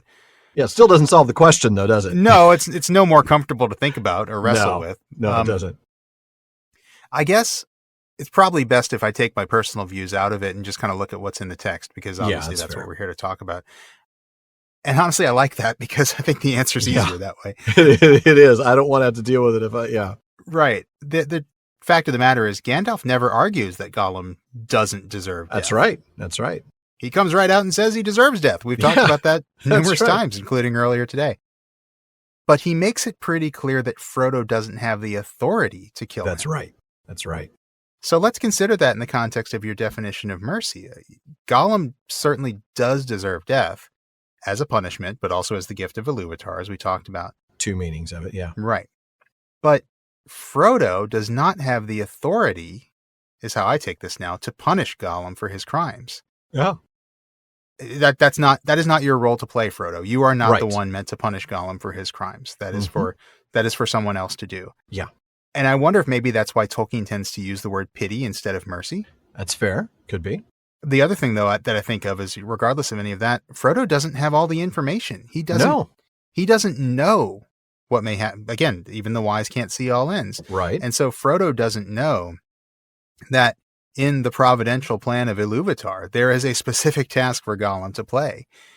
Yes, Gollum will be punished. Yeah, he will. But at the right time, after he's played his part in the big plan. And I think that's why Frodo does not have the authority to break from that plan for his own, what would ultimately be his own selfish reasons. Yeah, that's true. And you make a good point. Gollum will be punished. It's not as though he's getting away scot-free and he's never going to pay the price. He will be punished. He will be punished with a really gruesome death, let's be honest. And the punishment, that alone is significant. But skipping that, let's go ahead and take a look at Gandalf's words. You know, you're talking about authority. He says, and we touched on this earlier, and I said we'd get back to it, so we're back to it, right? Gandalf says, many that live deserve death, and some that die deserve life. Can you give it to them? Can you give life to those that are dying, that deserve life? And the answer is no. It's a rhetorical question. Right. So he moves on. Then do not be too eager to deal out death and judgment. In essence, he's saying, Frodo, do you have the power to give life to those that deserve death? No, that's not in your mighty powers as a created being, as a little hobbit guy. That's not, I mean, I know you're really good at throwing stones. Are you good at giving life? I'm just going to ask again. No? Right. If you lack the authority to give life to somebody who deserves it, you really ought to think long and hard before giving death to somebody who deserves that. Yeah. And it is a compelling argument, I have to admit. If we lack the authority and ability to give life, then maybe, just maybe, we lack the authority and therefore shouldn't exercise the ability to give death. Yeah. And I think that's well said. And I think that's kind of where I am on it too. And I think, part of the reason why he lacks that authority is because he does not have all the information. Exactly. He can't see all ends. No. And because of that, it works out better for Frodo this way anyway, doesn't it? 100%. Oh, yeah. Yeah. Because, I mean, as we talked about, if Frodo kills Gollum here, as Sam suggests, and he is clearly considering doing that. He's on the verge, right? Yeah, he is. He's thinking about it. But could he have lived with that? Could he have lived with that guilt of, basically just deciding to be judge, jury, and executioner for a creature who, at this point, as Frodo says, hasn't done him and Sam harm? Okay. Right. 6 teeth marks in Sam's. Well, yeah, but Sam jumped him. That's that's true. That was self-defense. Jumped him in a dark alley. Yeah. Legit self-defense there, man. Yeah. And so as it turns out, of course, Frodo doesn't kill him. Right. The ring is destroyed. Frodo doesn't have the blood on his hands, but Gollum is still punished for his crimes. Right. And he's also granted the gift of Iluvatar, which Gandalf knows inherently is right. Right. He gets to play a part for good, even if that's not what he intended. Mm-hmm. I'd say that works out right for everybody, really. Yeah. And so I think it's a really good thing Frodo didn't kill him when he had this chance, just as it was for Bilbo when he didn't kill him when he had the chance. I agree. I think Tolkien is really telling us something very important about pity, about mercy, about recognizing our own limited authority, which, when you think about it, really just boils down to humility. Yeah. Yeah. After all, none of us knows what part we or those we encounter have to play in the events of the world. Yeah, I agree with that. And I think that no matter what your personal worldview is, I think that's morally right. I certainly think Tolkien would say so. I agree with that, certainly. That was such an eye-opening conversation, I think, for both of us. I really enjoyed that. I'm proud of that one. Me too. I think we had some really good observations in there. Of course, little did we know that Tom Hillman was going to write an entire book on pity and mercy. I know. Upstaged much? Yeah. Perfectly well, too. Yeah. But, I mean, I think a lot of what we said still stands up. I mean, he says similar things and better things, and he says the similar things better. That's one way to put it. Yeah.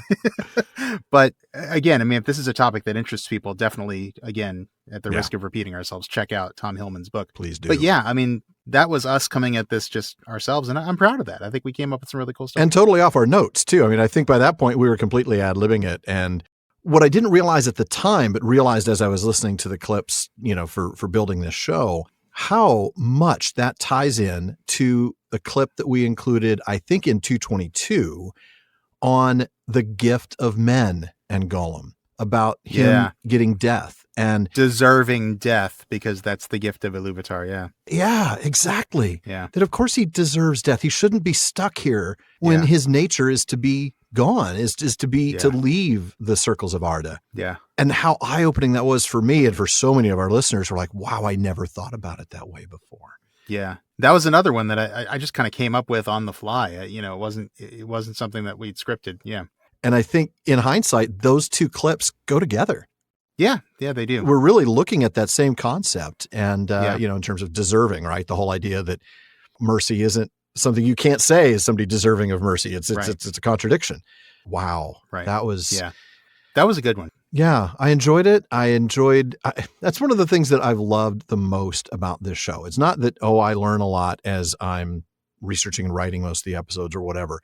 I am learning things. I mean, here's the secret, folks. You guys are only hearing what we figured out last week. 9 times out of 10, it's not like we're giving you some, massive knowledge that we've been sitting on top of for years. It's like, hey, look what I found. And then I turn around and show it to you guys. Yeah. It's moments like that where it's just off our notes completely. And we're sort of just bantering ideas around.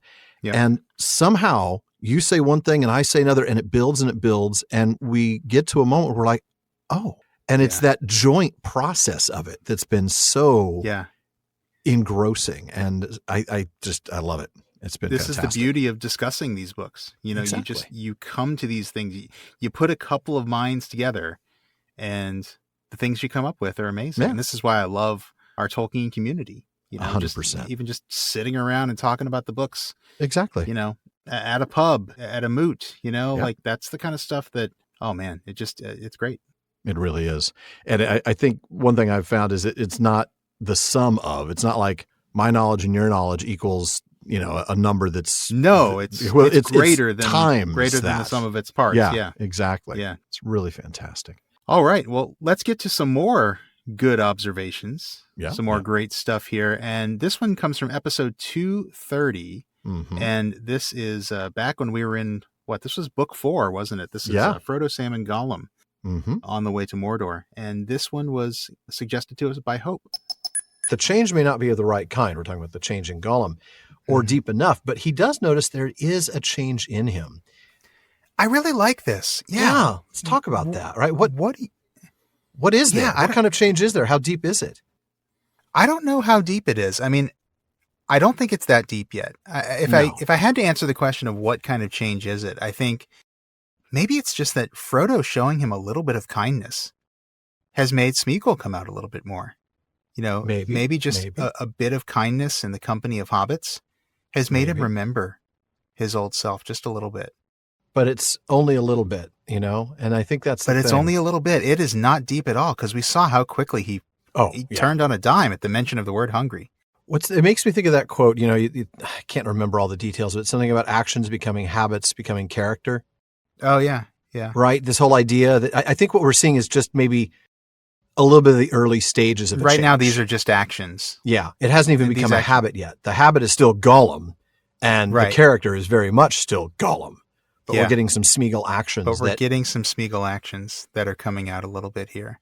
So it's just way too early in the process. Yeah, it is. And it's only surface at this point, really, because it only takes, one thing. Like, are you hungry? Boom. The reminder of how he's hungry. Right. Yeah.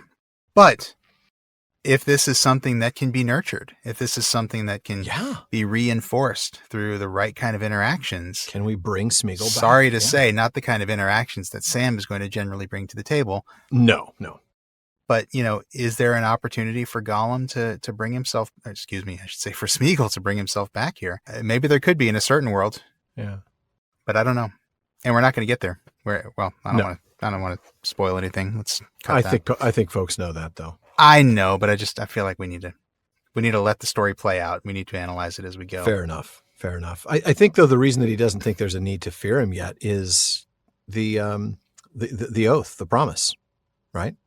Yeah. Well, Frodo seems to trust the promise, even though Sam doesn't. He knows the power of the ring. Yeah. And that's what we're talking about. It's not that, he made me a promise. He made a promise on the precious. Right. He's not going to break that yet. Yeah, that's true. Yeah. That's true.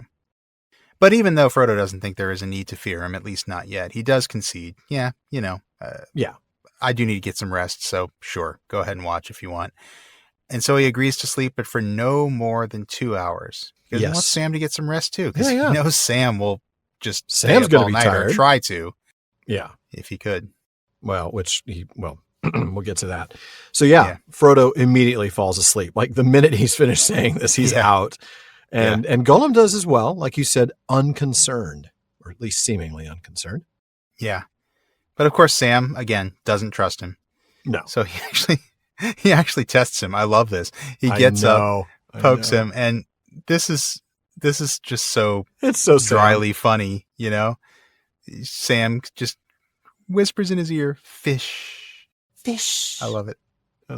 Nothing I love it. And there's nothing, no response. No. But Sam has a really disturbing observation, right? If I was like Gollum, he wouldn't wake up never again. If I was like this guy, he'd be dead. That's interesting. But then the next part is even more interesting to me. Yeah, I think so because then immediately we see that he has to restrain thoughts of sword and rope. Oh, that sprang to his mind. And that tells us, I'm sorry to say, that tells us that he's more like Gollum than he'd care to admit. Exactly. I mean, he is like Gollum because he does think of these things. He just can control himself in a way that Gollum can't. If thoughts become action and action becomes character, he's beginning the dark road towards becoming Gollum. He's having the thoughts. He's having the thoughts of killing Smeagol here. Yeah. Even though, like he says, if I was like him, he'd be dead. He wouldn't wake up again. And yet, as we'll find out later, that's not the case. Because we'll see in this next section. That's true. The accidental nap, and they survive. So, yeah. That's true. So the only one who's actually thinking of killing somebody right now is Sam. Isn't that sad? That is sad. Okay, that was another one of those discussions where as we're going along, off notes and just sort of talking it through, we come to the realization that Sam is the one who's thinking more like Gollum than Gollum is. Yeah, that's absolutely right. Because he is thinking about the thing that he thinks Gollum would do, which means he's thinking about it. Oh, yeah. That thought has crossed his head, right? It's only a little self-control that's keeping him from doing it. Yeah. But he's committed the sin in his mind. Mm-hmm. And Gollum is sleeping. Gollum is not committing the sin. Gollum is not doing the thing that Sam says. He's not a threat right now. Gollum-like. And that's really interesting to see this change in Sam. I mean, we see this throughout. And I think we had a few observations of this during the course of this book where Gollum really brings out the worst in Sam because Sam just hates him so much. And Sam does some very unfortunate things, some things that seem very unheroic for the hero of the story. That's a very good point. And it's, he still loves Sam. Obviously, Sam's great, but... even the most amazing characters are going to have some flaws. And in this case, we see Sam's flaw is not really being able to... What's the word I'm looking for? He really doesn't have the empathy that Frodo has for Gollum. And I have to say, not yet. Because he does gain a little bit of that after he ends up putting the ring on after he takes it off of Frodo's body / sleeping body in the Pass of Cirith Ungol. So after he becomes a ring bearer for a little while, we see that change. He understands a little more. Yeah, that's correct. Wow. That was good stuff. This clip was with me and Dawn, and this was back when we were getting ready for Aragorn, Gimli, and Legolas to go through the Paths of the Dead. This was actually recommended by several folks, so I don't really have a single name to give you, but I think we had 4 or 5 people who submitted this one from episode 271. But when it's appropriate, like in the message from Arwen to Aragorn, it is a reminder of the intimate or familiar nature of the relationship between them.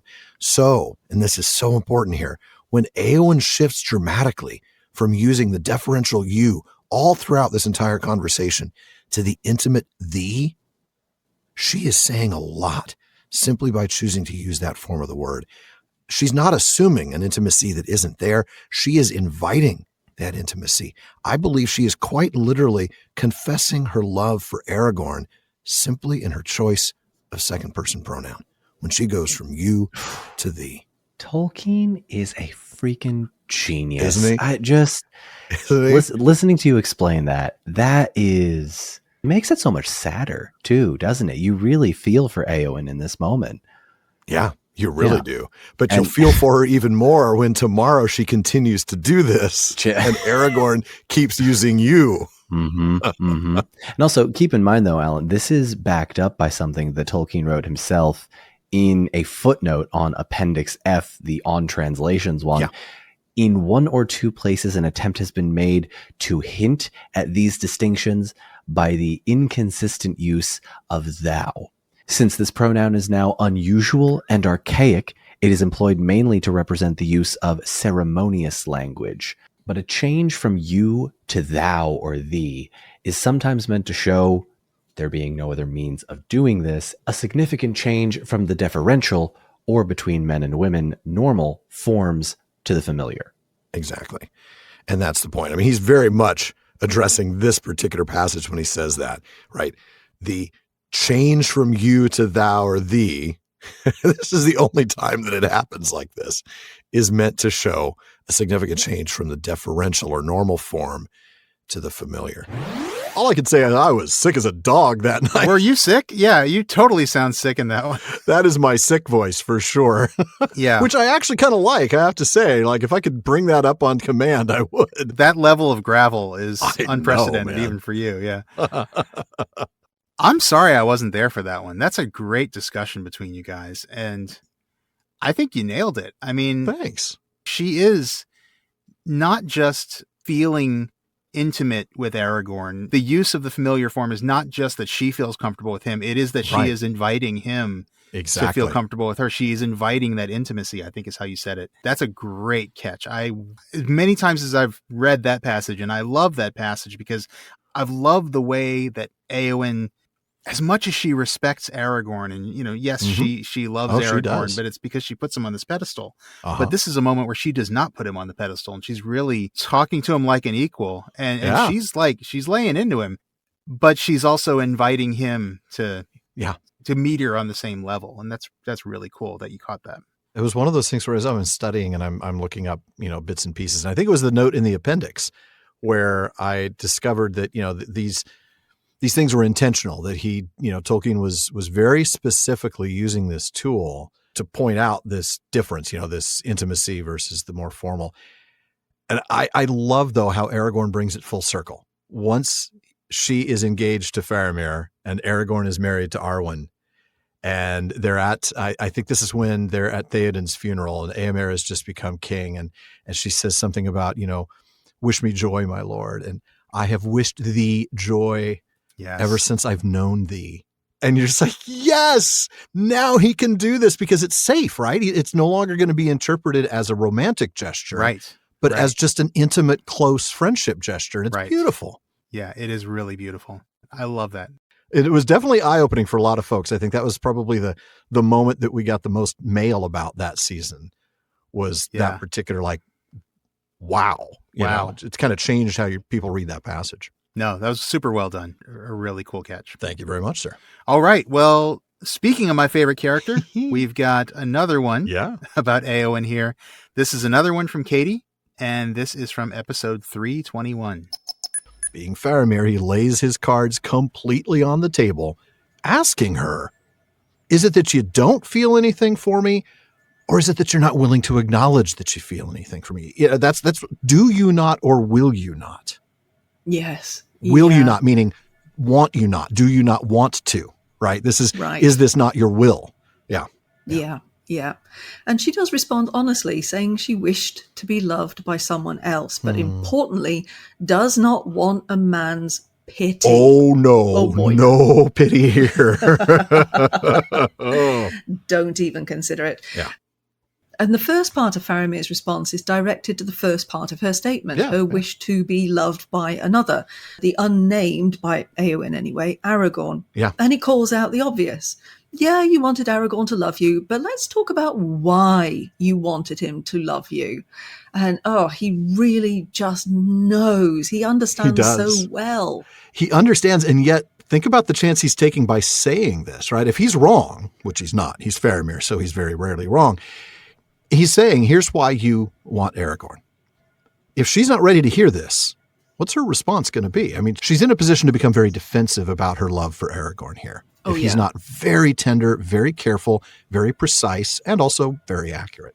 So he tells her, you wanted what he is, right? You wanted to be renowned. You wanted to be high. You wanted to be powerful. And that's what puissant means. It means having great power or influence. And not only did you want what he is, you admired him for who he is, right? The way a private might admire a commanding officer.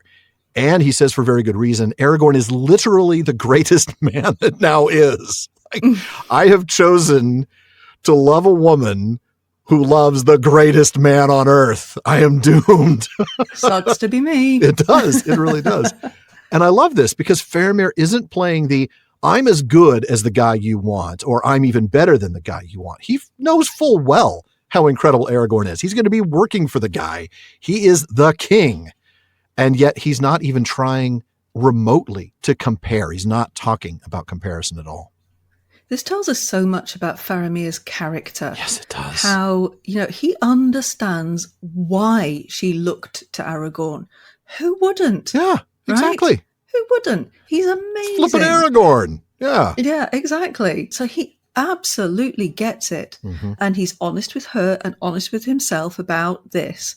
Yeah. But I think he gets that even though it's understandable that she looked to Aragorn and felt something for Aragorn, that maybe this is not what she should have been feeling for Aragorn, because it's not right for you anyway. I mean, he doesn't say to her, for goodness sake, he's not right for you. Or, oh, goodness, no. That's so not Faramir's style. He's not stupid. No, he's not. But underneath all this, I get the sense that he understands. I know why you've fallen for Aragorn. But here's the thing, right? Yeah. You wanted him for these reasons, all justifiable valid reasons, understandable reasons, yes. Yeah, but yeah. So yes, he points out to Éowyn, he only offered you pity, not love, and that led you to want nothing at all. Yeah, except to find valor in an honorable death in battle. That's right. That's not good for you. No. But he doesn't say that, right? No judgment calls here. He's very clearly just sort of walking her through this. And now that he's sort of addressed that first part of her statement about wishing to be loved by somebody else, he's not done, right? This isn't just about responding to her desire to be loved by Aragorn. It's about responding to her rejection of pity, isn't it? Right, exactly. And I think that in this section here, we can understand that there's a lot of different ways of understanding what pity means. Yes. Sarah had some things to say about pity, didn't she? She did. Éowyn don't need no pity. No. And I'll tell you what, Sarah was fantastic to go through those episodes with. I mean, her insight on Éowyn is out of this world. It really is. I had to really bring my A game for those episodes in a huge way. She's another one who loves Éowyn and has a unique perspective on her. I don't want to get too far ahead of ourselves because we're going to get a little bit of that in the next clip. But that's right. I could listen to her talk about Éowyn all day long because it's my favorite character, and I love hearing about it from Sarah, who's a person who's thought about it more than I have, and has also looked at Éowyn's character from the perspective of a woman, which is something that I cannot do. Something that we cannot do. Yeah. Right. And I love it. Yeah, that's a great moment. I just love Faramir and Éowyn's relationship. And Sarah's insight really on everything was great, but anything on Éowyn in particular, as you said, the talk that she gave at Oxenmoot on Durnhelm, was just out of this world good. That was great. And this next clip is Sarah talking about Éowyn from a Questions After Nightfall episode, real recently in episode 322. This clip was nominated by Catherine. And this is just some really heartfelt, but also very insightful discussion about what Éowyn has to teach us. Which characters have taught you the most about yourselves? That's a lovely question. That is a wonderful, wonderful question. there is a lot of overlap between this and my favorite character, and that is going to be Faramir. And in the sense that he's taught me what I lack. I mean, he's taught me by example in the sense that, wow, that's a stark contrast. This guy's pretty amazing. I think the thing that he has taught me in reading Faramir through, over and over is the art of listening and empathy. And really, really genuinely hearing the other person in a conversation, in a friendship, a relationship, in any kind. And I think that's probably the lesson that I've learned from Faramir. I mean, there are others, of course, and there are other characters, but he's the first one that comes to my mind. What about you, Sarah? This one is going to be the blindingly obvious, I'm afraid. The answer is Éowyn, but for lots and lots of different reasons. When I was younger, because I'm bordering on ancient now, unfortunately. But when I was younger, one of the things that Éowyn taught me was that you can push through the expectations of society and do what you need to do. Yes. But you have to be really strong to do it. Bearing in mind my age, you will understand that the imbalance between male and female power in the world was certainly one heck of a lot worse when I was in my 20s, my 30s, even in my 40s. It's got a little better, but we have a long way to go. But one of the things that Éowyn taught me was that you can't wish away the male privilege, and it's always going to be there, but you don't have to buckle under it. You have to find your way to deal with it. So that's one of the things that Éowyn taught me, particularly when I was younger. Now that I'm older, Éowyn has still taught me a number of things. And one of the things that she taught me was about depression, that mental illness, struggling, that can be utterly missed by other people. Éowyn masks extremely well when she's back in Edoras, to the point where her clueless brother hasn't any idea that she is suffering in any way. And Aragorn, when he first sees her, he sees ice. This is a woman who's had to shut down and protect herself for so many reasons. But then when we see her in the Houses of Healing, this is when we see the ice is melting. She no longer can protect that part of herself. And the difficulties that she has, her mental struggles, her emotional struggles, these are now out there and raw to the point where she's actually talking about them. I can't imagine she talked about them before. To whom would she talk about them, right?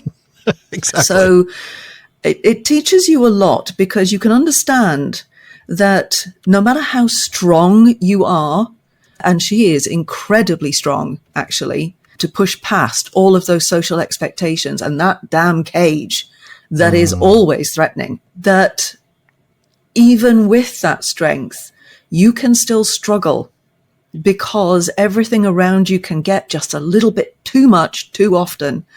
But it also teaches you that there is light at the end of that tunnel, that you can come out the other side, that you can find your way. I don't think for 1 second that after she puts her hand in Faramir's and says, yes, I will marry you, that's it. All is great for the rest of her life, because it doesn't work that way. No, it does not. It doesn't work that way. But what we do get is her acknowledgement of her difficulties, her feeling and understanding that there's something out there that is worth living for. Yeah. That yes, she can feel the sunshine again. And speaking of as someone who has in past times found it difficult to get out of bed, to put one foot in front of the other, now being able to tell myself, it's just today, tomorrow will be better. And the day after that will be better still. Yeah. And if the day after that is another bad one, it's okay, because I will get through it. And I have family that will help. And I'm starting to choke up a little bit here, because it actually means so much to me. It does. Right? Yeah. I mean, the layers and layers and layers of wonder that Tolkien brings me all the time. so many of these characters mean a lot to me. One day I'll tell you how Turin taught me a whole lot, right? Goodness, yeah. But Éowyn has continued to teach me about life as a woman in a world where for 55 years I have fought to be where I am right now. And where I am right now is wonderful and great. And there are still people out there who try and squish me downwards. And I am too old and too annoyed to put up with it anymore. Amen. There you go. That was a very long rant. Well Thank you for coming to my TED Talk. No, that was great. Are you kidding me? Oh man. Okay. Thanks for joining us for episode 322, folks. We're done okay. here. Bye, everyone. Sarah, if you're listening to this, thank you for that. I mean, that is an amazing answer to an off-the-cuff question. I mean, that's questions after nightfall. Those questions are not scripted. We have no idea what we're going to be asked until we're asked it. Yeah. And so that is a pure, unfiltered answer. And I love it. I listened to it about 5 times over and over again as I was preparing for this episode, just because it's such a wonderful answer. It really, really is. Because again, I love Éowyn so much, and I love to hear Sarah's observations about her. But I also really appreciate Sarah opening up about, about her observations about, mental health and depression, and just really wonderful. And I think for me, what keeps me coming back to Tolkien's work so much is just how much they speak to us on a personal level. We can take these lessons from these characters. I've totally hear you on Faramir, teaching to find part of ourselves that we don't have, teaching us to be better men. Yes. By trying to be more like Faramir. I love the idea of learning to be a better man by reading Éowyn, as a character who's a woman. And I think there's a lot of lessons we can take from that. And it's not man, woman. It's also just being a better person. Exactly. And that's something I took away from all of those episodes with Sarah, when we were talking about the quote unquote masculine things in Éowyn, and then the feminine traits that we see in Aragorn or in Faramir, and realizing it isn't about a man or about a woman. It is about a person and the incorporation and roundedness and the balance in these characters. And I'm just thinking, who would a woman rather meet in the woods, a bear or Faramir? And I think if it was Faramir, I think the answer would be Faramir. Faramir might win out over a bear. Yeah. But not the rest of us, though. No, not the rest of us. I totally get it. I totally understand why.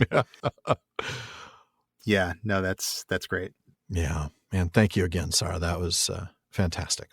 I was really privileged to be able to be there when she answered that and was sort of left speechless, which is, well, rare, too rare. That's give yourself some credit. Come on. You're more introspective than you give yourself credit for. I'm just not on the show. Oh, we've got one more clip, don't we? Yeah, we do. We're really ending with this one. We are ending with this one. Aren't we? We're sending people out laughing and shaking their heads at us and going, I guess we have to. We have to, don't we? You just knew we had to end with this one. All right. Yep. And thank you, Claire, for nominating this clip. If you hadn't, I would have had to make up a name here. What charming word are we going to discuss tonight? It's such a charming word. You have no idea. It's a lovely sounding word, and it's a word with a lovely meaning. I can't wait. I need a little hope, a little pleasant, a little lifting up, especially as we go into this dark place. Then you might want to skip ahead about 4 minutes. Uh-oh, what are we doing? All right. Later in this episode, we're going to see a very unpleasant description of the white flowers of the Morgul Vale. Mm-hmm. And they gave forth a faint, sickening charnel smell. Oh, yes. So somebody out there is probably wondering, well, what is a charnel smell? Mm-hmm. Well, hold on to your lunch, folks, because we're going to tell you. Hold on tight. I mean, to be honest, in my personal opinion, it's already a pretty gross sounding word on its own. Charnel. Charnel. It's not a pleasant word to say. No. And the fact that it's described as sickening and equated to an odor of rottenness in the book, well, that sure doesn't make it any more appealing. That's true. It does give it some nice context, though. It does. It's one of those that you could probably figure out. It's not something nice, even if you don't know exactly what it is. But you're going to tell us exactly what it is. You bet I am. Oh, man, I'm going to want to tune out for this. That's right. What is it exactly? So the etymology of the word is from French. The French version of it is something like charnel or carnel. There's a couple of different spellings of it, both of which come from Latin carnale, which means flesh house. I'm sorry. Wait a minute. Flesh house. That's correct, sir. We just got done talking about Trixie and Precious. At the VIP room at the Flesh House? Is that like the name of a really bad club that you don't want to go to? No, you do not want to go to the Flesh House. No, you do not. Well, tell us why, because I suspect it's for a different reason than I was thinking. It's not what you're thinking. It's not that kind of I'm thinking it's for things that you need antibiotics for. I think the actual answer is a lot worse. It is a lot worse. So this word first appeared in English in 1377. It appeared in the famous allegorical poem by William Langland, Piers Plowman. Mm-hmm. But the root in Latin is basically the word for flesh or meat. Carne. Oh, yeah. And that appears in a lot of different words in English that are either directly or indirectly related to meat or flesh. So, carnivore, carnal, incarnate, carnival, believe it or not. And of course, the ever popular carne asada. Of course. So, okay, if you're tracing it back to that Latin root, you're thinking, okay, what is this, like a rotten meat smell, maybe? Mm-hmm. Well, maybe, but probably not, because it's actually worse than that. Because a charnel house is not a butcher shop. It's not a meat packing plant. It's nothing like that. It is worse than that. It is far worse than that. It is actually a vault or building where human corpses or bones are stored. That's right. So, you see, in the Middle Ages, sometimes a grave could only be dug at certain times of year, climate conditions, right? It's super cold. You can't dig into the ground. Or sometimes the unavailability of grave diggers to get the job done. They weren't paying very much, I imagine. In times and places where that was the case, bodies would be stored in a charnel house until the conditions... I'm sorry, this is so disturbing. I'm having to laugh to try to get through it.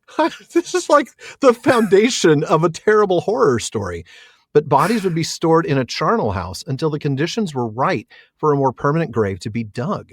Now, one might also leave corpses in a charnel house for long enough to decompose enough to be sure they were dead. Because, sadly, burying people who not quite dead, or almost dead, or only mostly dead, was not uncommon. No, it wasn't, sadly. So sometimes they would throw them in the charnel house, and as long as they didn't wake up screaming from the terrible nightmare of being in the charnel house, they knew they were dead. Yep.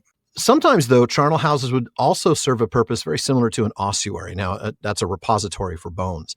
So the body would be buried in a graveyard first, and then later on, the remains would be exhumed to make space for new bodies, and those remains would be placed in a charnel house after they were more decomposed. Oh, I feel Which terrible. Actually sounds... I hope nobody is eating a lunch while they're listening to our show today. We told them to hold on to their lunch. We did. We warned folks. Yeah, I mean, honestly, that latter version of the charnel house actually sounds more pleasant because, the body would have been decomposed and then it's just bones at that point. That first version of a charnel house, that's just disturbing. I mean, that's got to be disgusting. Deeply disturbing. I mean, just like a big building full of like rotting corpses. The stench. Yeah. Oh, it has to be horrible. And my gosh, do you want to be the guy who's on charnel house? No.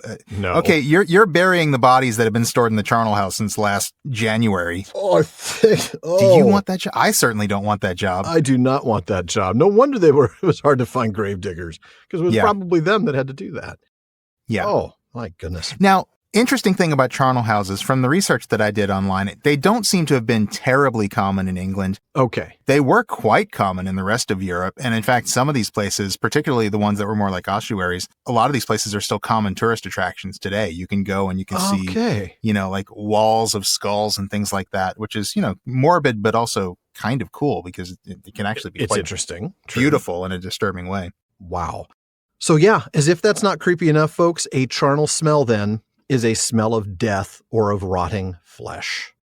And that's the smell coming from these flowers. Yeah, that is a rank. Oh, yeah, so unpleasant. It's horrible. Yeah. This is one of those things that to me, it just screams inspired by World War I. It does, doesn't it? It's got to be the kind of thing that Tolkien just smelled this when he was out there. The fields would have smelled of death. Yeah, No Man's Land would have absolutely smelled of rotting flesh. Horse bodies as well as human corpses. Yeah, very unpleasant. So disturbing. I'd like to say the rest of this episode won't be as unpleasant, but we are heading to Cirith Ungol. We are, and we're going to be talking more about these stinky flowers a little later. So. Yes, we will. I could listen to that clip over and over again. Oh, man. And first, now I'm thinking of Billy Idol's famous song, Charnel for Fantasy. I'm thinking of the worst fragrance to give your loved one for Christmas, Charnel number 5. Charnel number 5. Though didn't we decide that would probably be Charnel number 2? I'm sure. I think we did. Sure. We also need to explain the context because this was in a live recorded episode, which sometimes those get a little crazy. Yeah. We mentioned Trixie and Precious as possibly working at the Flesh House. Yeah, because, these are Gollum words, right? But who are Trixie and Precious? And Precious. And then, it became names. We decided they were Hobbit strippers, weren't they? I think so, yeah. And they were working. And then when we got to this, we decided that... Yeah, they had to work at the Flesh House. Yeah, that was so wrong and so funny. Where there's a VIP room and bottle service. Bottles. You can buy a bottle. Oh, man.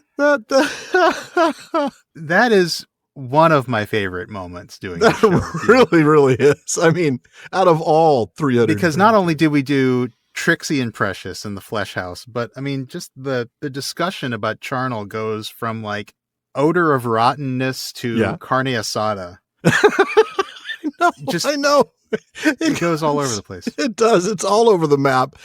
And we ended up talking about ossuaries and just the poor working conditions of gravediggers who all need to unionize, if you ask me. I mean, this was so fun. It was so fun. And so typical of our, of everything. Particular really. Idiom.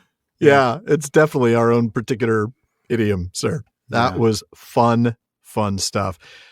Well, that episode was a lot of fun. It really, really was. So great. I can't believe we have to wait another 111 episodes to do it again, but that does wrap it up for another episode of the Prancing Pony Podcast. But come back again next week when Sean and I escort the Hobbit prisoners further into the Shire. Anybody hear the air quotes there? Yeah, let's see how long they stay in custody. I'm not thinking it's going to be very long. No, I think when they post bail, it's going to be, we're leaving now. Yeah. Yeah. All right. I can't wait for it. But for now, folks, Alan and I want to thank the members of Team PPP. That's our editor, Jordan Rennells, our barlowman, Becca Davis, social media manager, Casey Hilsey, event and Patreon community coordinator, Katie McKenna, graphic artist, Megan Collins, and website guru, Phil Dean. And please take a minute to check out theprancingponypodcast.com. That's where you'll find our show notes, outtakes. That's right. We have things even more unscripted and crazy than what you heard today. If this stuff made it in, imagine what's on the cutting room floor. Oh, and imagine what's on the cutting room floor that didn't even make it to the cutting room floor that we'll let you listen to. Right. Things exist, folks. Maybe someday. Our show notes, outtakes, Prancing Pony ponderings, and our online storefront where you can get PPP merch, including chapter-specific artwork from Megan. And please take a moment to visit our library page. The Prancing Pony Podcast has always been about the books. So if you're interested in a book we've mentioned on the show, you will find a link for it in our library. And we get a small amount of compensation when you make your purchase, so we thank you for that. Indeed, we do. And we also want to thank our patrons at the Kierdance contribution tier. I'll start with DeMay in Alaska, Chad in Texas, Lance in New Jersey, Paul in Colorado, Joseph in Michigan, Kathy from North Carolina, Carlos in California, Brian in the UK, Ned from Connecticut, Jerry from Washington, Joe in Washington, Erwin from the Netherlands, Ben in Minnesota, Anthony in Texas, Zaksu in Illinois, Sarah in New Jersey, Joshua in Massachusetts, Lucy in Texas, and Keith in Alabama.